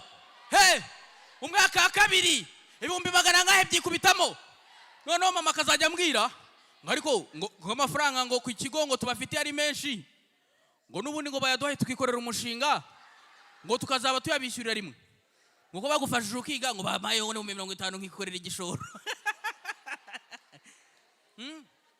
Kuko ndabyibuka mbere yuko ibyo bintu biba, mbere yuko bankirira iyo gahunda yo kutanyishyuza, no muri tronkome kandi no muri tronkome nari umuhanga. Ngiye nabagwa mbere ntabwo ari ibyo kubeshya. Mama y'Imana nabagwa mbere. Yego nyine nigaga mu kigo cy'abanyeshuri be baratsinzwe primaire bose, tujya ku kigo cya privé twese. Nasaga nk'ari ngiye muhanga muri abo baswa, ariko nabagwa mbere n'ubundi. None ikintu cyambabaje nicaranaga n'umunyeshuri abo wa kabiri, rimwe baravuga batareka bano bana barakoperana. Mbo wa mbere abo wa kabiri ndamwibuka yitwaga Aristide. Mufite Aristide hano, ikibatangaje ni iki nuko abo wa kabiri cyane uko akopera.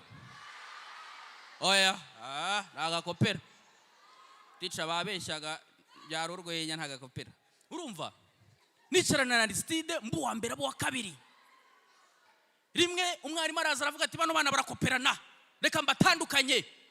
Afata Aristide amukubita mu gihande cyo hirya, aramfata nanya njyana mu gihande cyo hirya, turiga duhangana tuvuga tuti noneho mbu wa mbere babibone yuko ngewe ntamukopezaga, barambeshyira ngo genda kopeza. Aristide nawe sinkamenye ko ari indi mitwe ari kwiga, nkagira ngo ari baratekereza ngo nawe abo wa kabiri ngo kugira ngo ikigo cyose kibone ko ntamukopezaga. Byarangiye Aristide abaye wa mbere.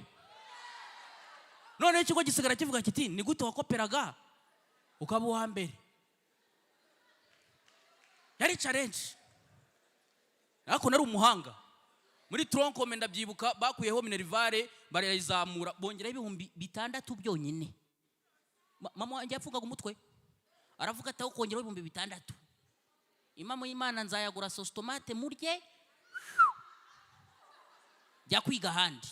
Ikigo kibibonye urumva nyine nagaro kwiyemera, ariko ikigo cyarabibonye kiravuga kiti uyu mwana n'umuhanga yari kuzatuma ikigo cyacu kigira ishema ryiza, nago yava kuri iki kigo, mutubabarire bya hatari, bagira bate barangarura none n'ayandi bayakuraho hazanigira ubuntu.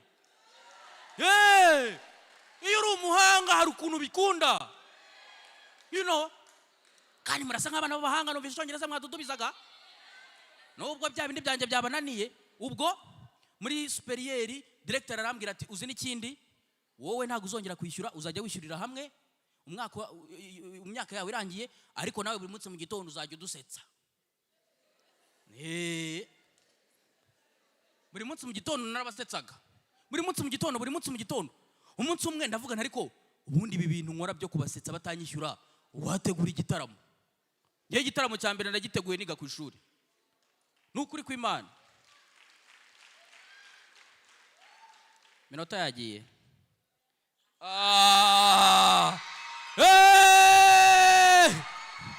Birimo biraza. Abandi muri he?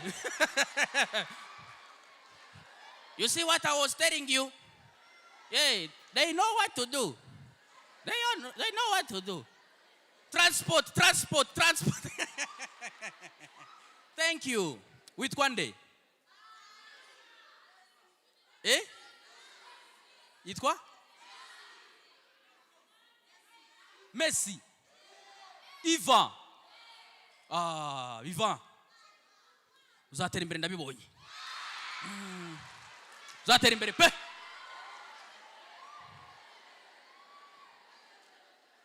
Inota ni yangahe? Irate domero yo mu mujyi urayireba? Imana izayiguhesha.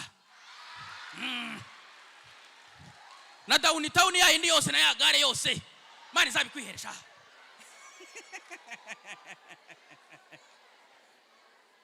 Nuko negura igitaramo ku ishuri, kwinjira ari 100, ariko ntimunyibagize saa moya zageze, gahunda dufite murayibuka.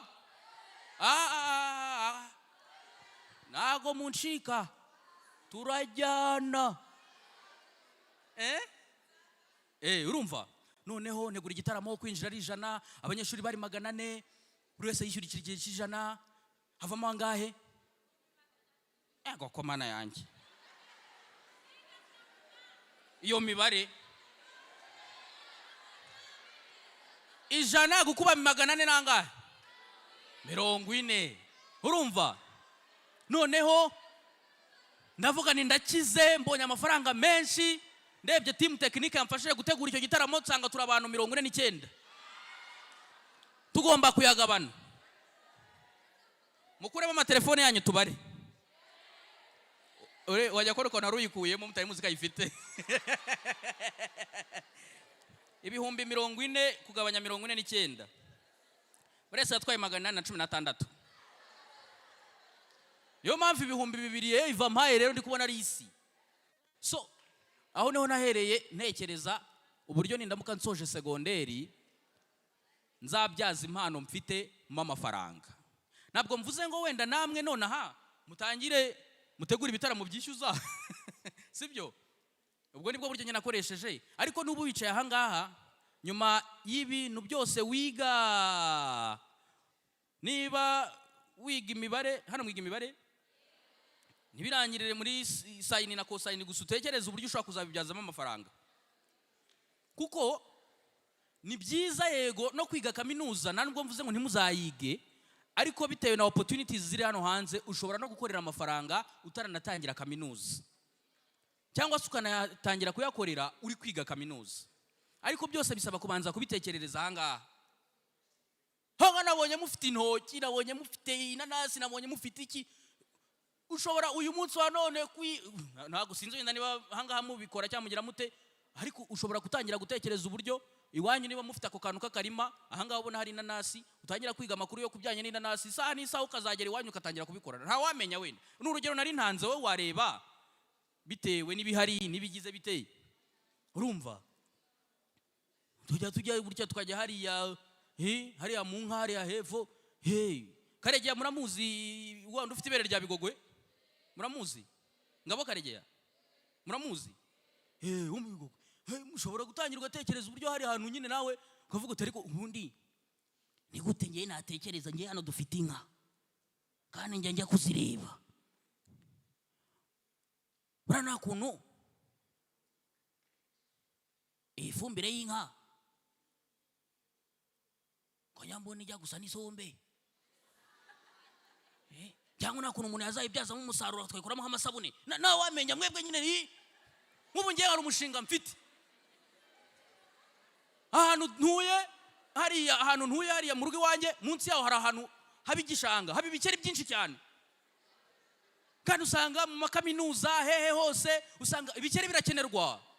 Ibikeri ni bizinesi, abantu hanga ibikeri birabakishije kuko mu makaminuza abantu bize ubuganga nimujya kwiga ubuganga muzabibona barabikoresha mu laboratoire barimo bariga uburyo mu nda haba hameze nk'inyamaswa.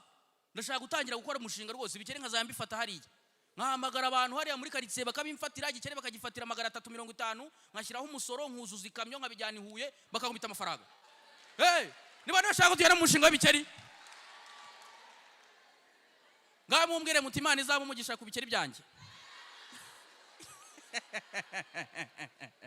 You know, so reka ndeka kubafatira umwanya mwinshi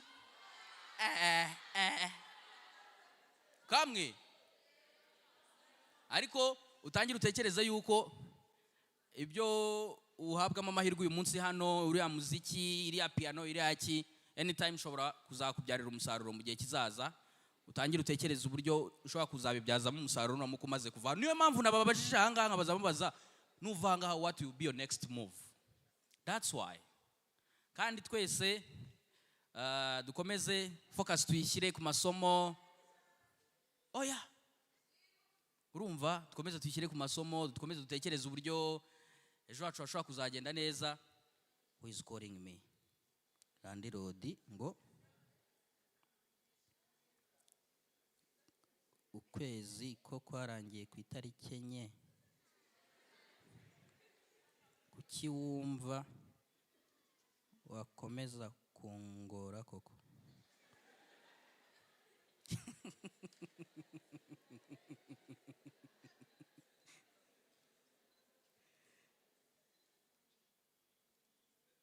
So ndashaka kubaha amahirwe niba hari umuntu wifuza kugira ikintu ambaza cyangwa kugira ikintu ambwira cyangwa kugira ikintu ansaba.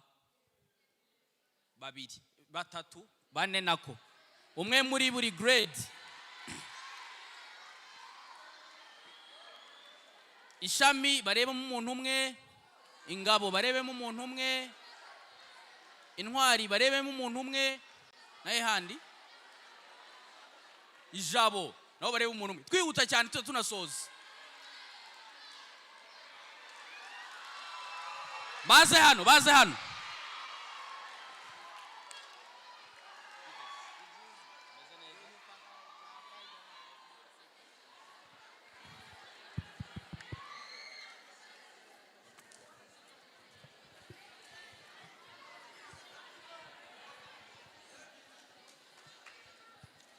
Okay.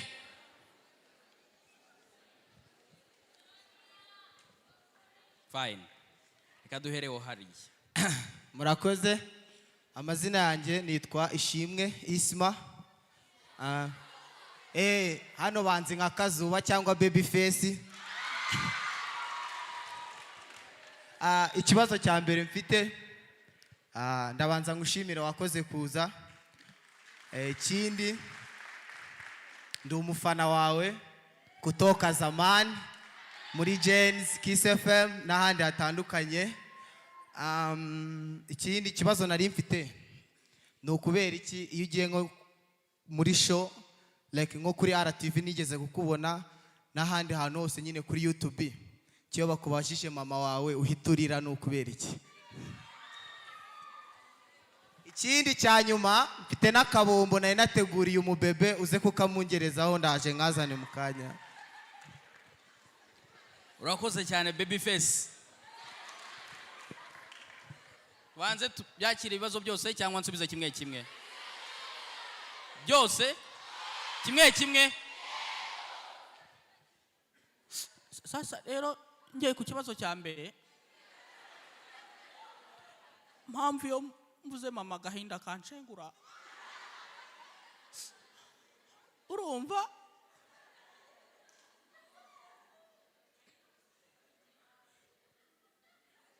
mama wanjye ni umuntu twabanye ubuzima navuga yuko urakoze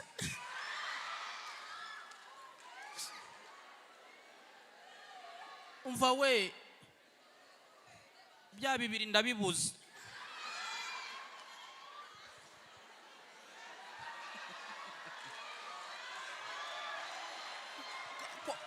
baby fake ari wowe unyegereye bwa nyuma so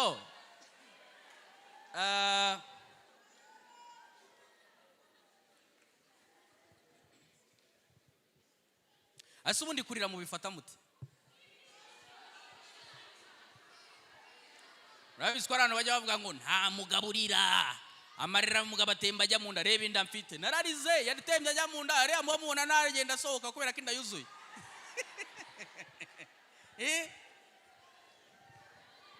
hakuno sosiyete yacu yumva yuko nyine abantu bagabo abasore batagomba kwerekana amarangamutima yabo kurira ni uburyo bumwe mu bufasha kugira ngo wumve mu ijambo rimwe uruhutse sibyo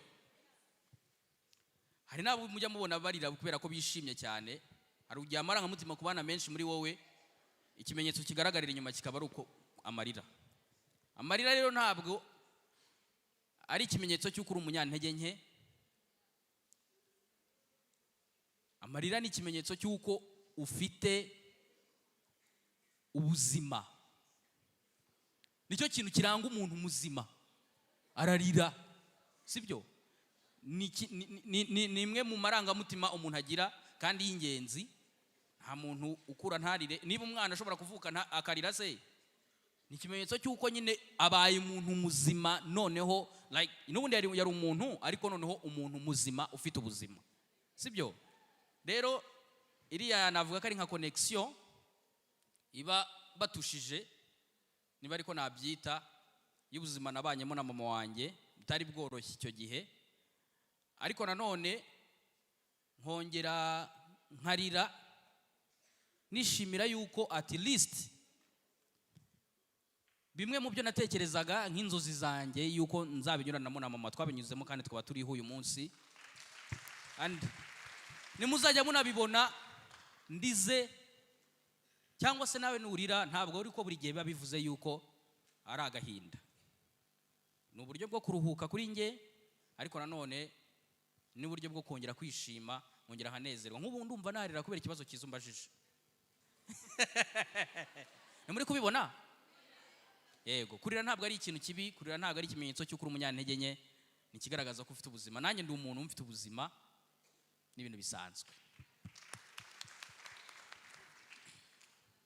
okay murakoze njye nitwa Mugisha Aime ngewe ikintu cya mbere nshaka kukubwira Rusine ndi umufana wawe nanjye kandi ikintu cya mbere nshaka sibyo nshobora kugerageza nka kwigana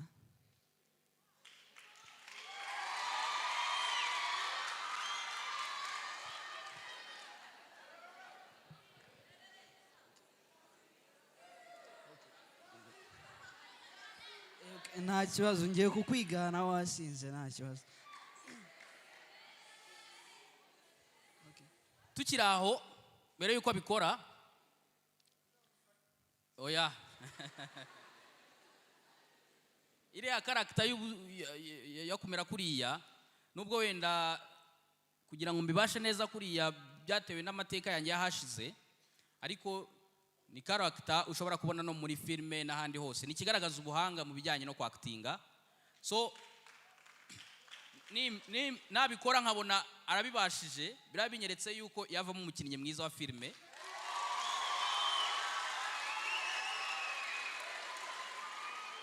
kandi I wish yuko wenda n'igihe wazagera igihe wumva wowe wabishakira igihe wabonera umwanya ndagusigira contact zanjye uzamvugishe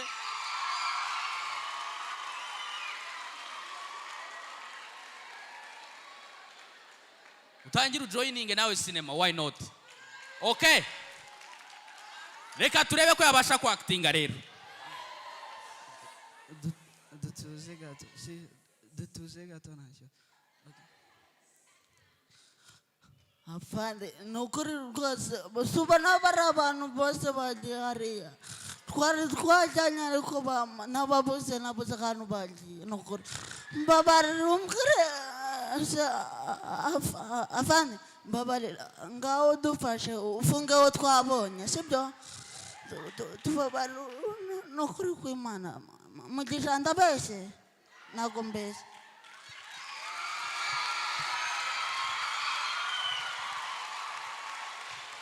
Arabishoboye, tuzamushyira muri filime. Nukuri pe ndabyemeye. Urakoze cyane. Yego.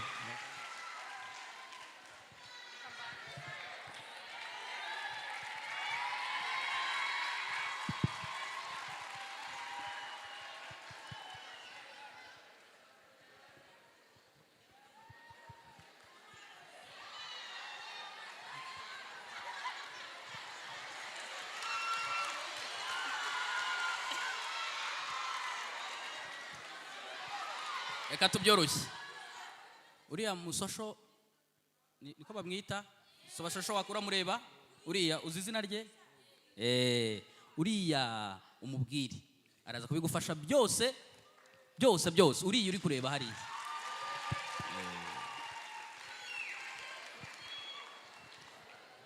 Uyu yaranyigishije.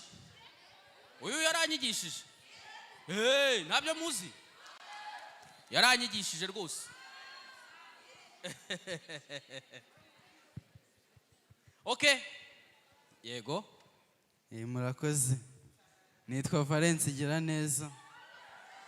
Nanjye nyine nshaka kukubaza, ngiye nyine mfite nyine kuzakomeza nyuma y'amashuri cyangwa se nyuma ya kaminuza nyine nsoje kuzakurikirana ibintu by'itangazamakuru ndetse nkaba n'umukomedian kuko ibyo ni ibintu bibiri nkunda cyane. None ndibaza nti se ibyo bintu nzabihuza gute, nzajya mbyikontororamo gute? Nkongera nkakubaza se nshaka ko tuvugana wenda byimbitse, ndizera ko wenda hari sinzi nimba twavugana uyu mwanya bihagije, ariko nifuza ko twavugana nyine biri deep.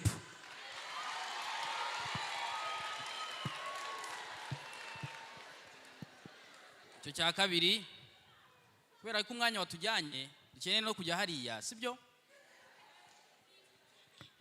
Kandi nanjye mfite akandi kazi buriya mu kanya saa 5 mfite akandi kazi ndibuze gukora. Sinabwiye ko ndi umu-MC. Yego, araza kugufasha kuri icyo ngicyo cya kabiri sibyo? Hanyuma icya mbere warumbwiye ngo ni umunyamakuru, wabyitwaramo gute? Wabihuza gute uramutse uri umunyamakuru uri n'umukomedian kandi byose ubikunda cyane? Biruzuzanya kuko njyewe akazi kanjye kuri radio ni ugusetsa abantu bayumva. Niko kazi kanjye ka mbere rero, biruzuzanya, birahura cyane kabisa. Yego, kandi courage, tunyarutse vuba vuba, njye numva bitangiye kwanga kabisa hano. Murakoze, nanjye nitwa Sonia. Njye neragize ikibazo nubwo bagenzi banjye bagiye babivugaho. Uri umunyamakuru kuri Kiss FM turakuzi, uri n'umukomedi, nyine uri n'umu-MC. Njye ndagira ngo umbwire, ibyo bintu biragoye pe ku bantu nkatwe, ariko ndagira ngo umbwire strategy ukoresha kugira ngo bibanaginge byose.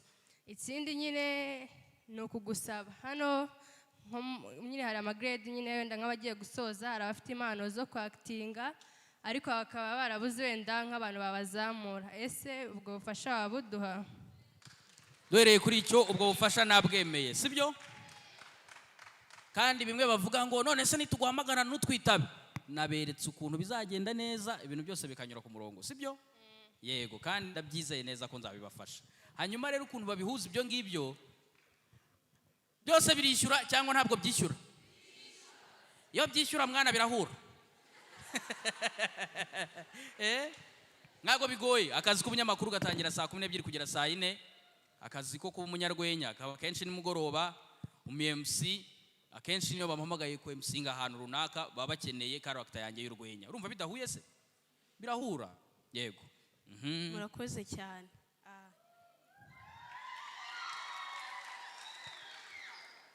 Mu by'ukuri naje nta kibazo mfite. Ahubwo nari nje gukaza imbyoza.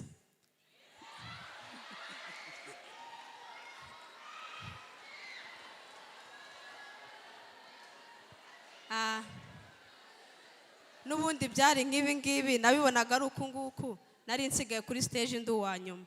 Gusa nyine wari wakoresheje wari wowe na Kibonke na Mushumba nyine uko nabibonaga.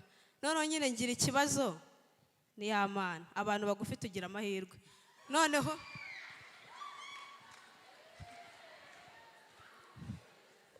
wagize Imana urangije avuga ngo bahaguruke nari nicaye hariya byari bimbabaje kuko mu by'ukuri duhura ntago nari nicaye n'ubundi nari ndi inyuma. Rero tugeze hano nshaka uburyo njye inyuma kuko none nashaka kuvuga ndi uwa nyuma kuko n'undi nari ndi uwa nyuma. Rero Rusine this way twese dufite n'inyinya this way. Seka barebe di reka duseka badufate n'agafoto. Urabona tudasara?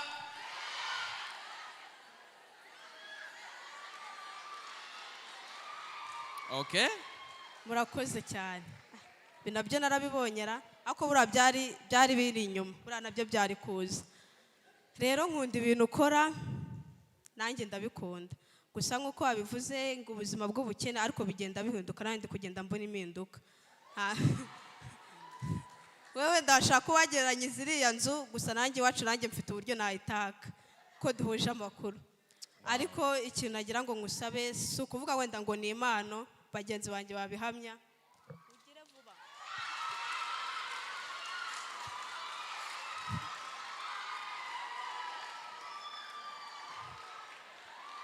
Rero ikibazo cyanjye nari mfite nakubwo ni ukugusaba.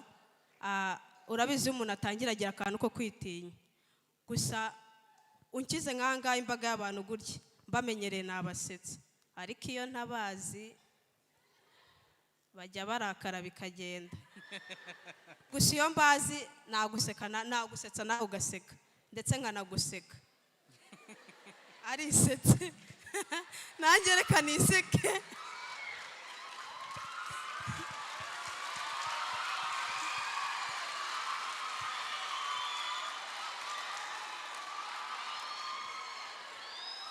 Urakoze cyane tudatwaye umwanya nyine sinzi ukuntu nabivuga gusa abantu bagufi bajya bumvikana batavuze.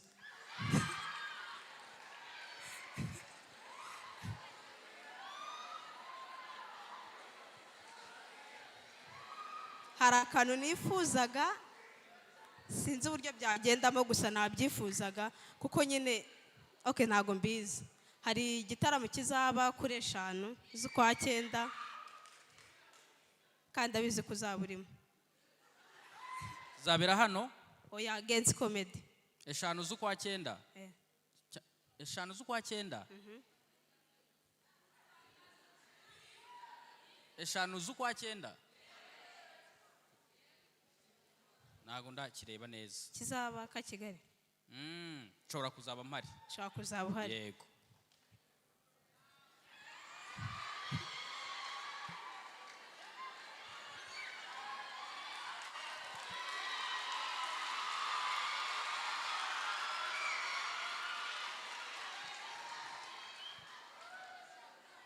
Bijya bibaho ko umukomedi agira isoni? Bibaho?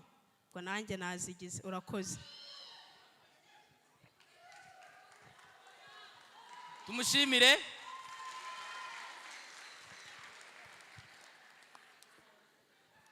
Afite impano. Mwamwumvise? Okay. So, reka nanjye mbashimire cyane, mwakoze cyane n'ukuri ndanezerewe kuba mwantumiye uyu munsi. Kandi n'undi munsi wose muzankenera nzaba mpari. Nitwa Rusine ndabakunda. Murakoze.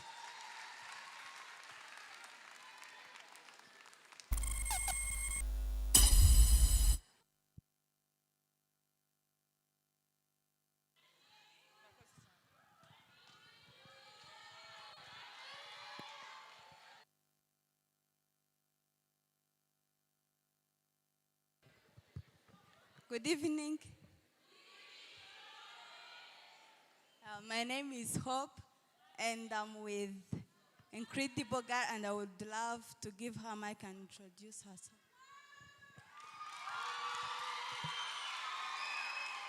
My name is Akiman Fabiola, and I'm from Ingabo Grade. So we would love to talk a lot about this artwork, but because of time, we would say the meaning in summary. This simply means, it simply means hope, resilience, and transformation. So as you have heard from the story of Mia, she passed through many different circumstances which would have stopped her from achieving many things, but through her commitment, resilience, and hope for the future, he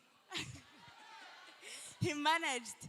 So I would love to give mic to our Tonto for concluding remarks. Thank you.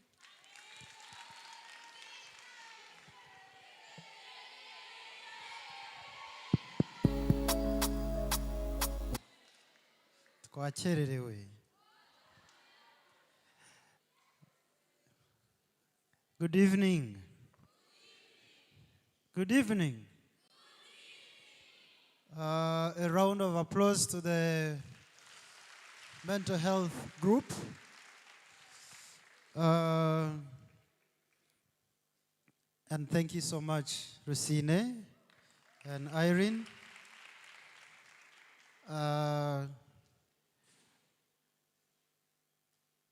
I think from what we heard here, from the performances, and from Rusine's comedy and testimony, there's a lot you can learn as a person.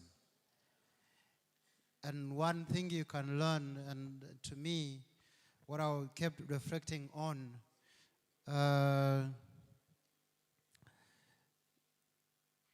there is a possibility to be at the lowest, but being at the lowest does not mean you can be at the highest. It only, and between those two extremes, there is what you do.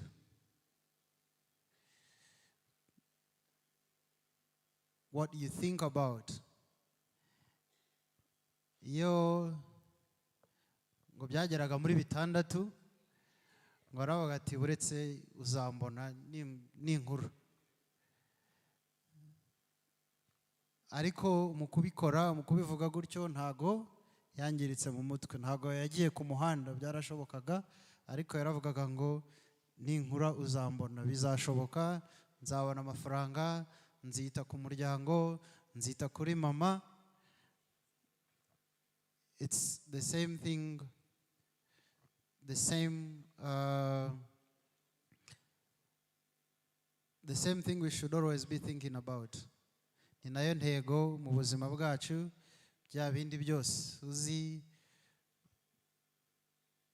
bikubaho mu buzima cyangwa se bishaka kugusubiza hasi, iyo ubishubije ubibwira ngo hari igihe kizagera nkabereka uwo ndiwe. So that positive mindset is really important. So thank you so much for sharing that with this audience. I want to remind you one thing. I think there is one thing you are forgetting. Maybe because we don't want to have Eric or anyone to always be standing there to stop you and to tell you why you're late. Village time starts at what time? Why do you see people 5:15 walking as if nothing has happened? Let's bisoza bitinze. Ubu bari kujya muri boom no mu masengesho ngira ngo barabihagarika, kandi no kubera igihe tutacyubahirije neza mu gutangira. So let's hope ko tugiye kubikosora. But again, thank you so much for everyone who was here. Thank you so much for the artists, beautiful art pieces and a beautiful and meaningful art piece. We want to say thank you. And thank you, the audience, for being a good audience. And with all those thank yous, Shabbat. Hello. So as he has said, there is no boom tonight. From dining, we go home.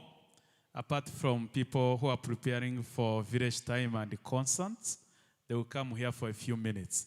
Ishami, please remain behind for 2 minutes discussion with me. Thank you. Good night.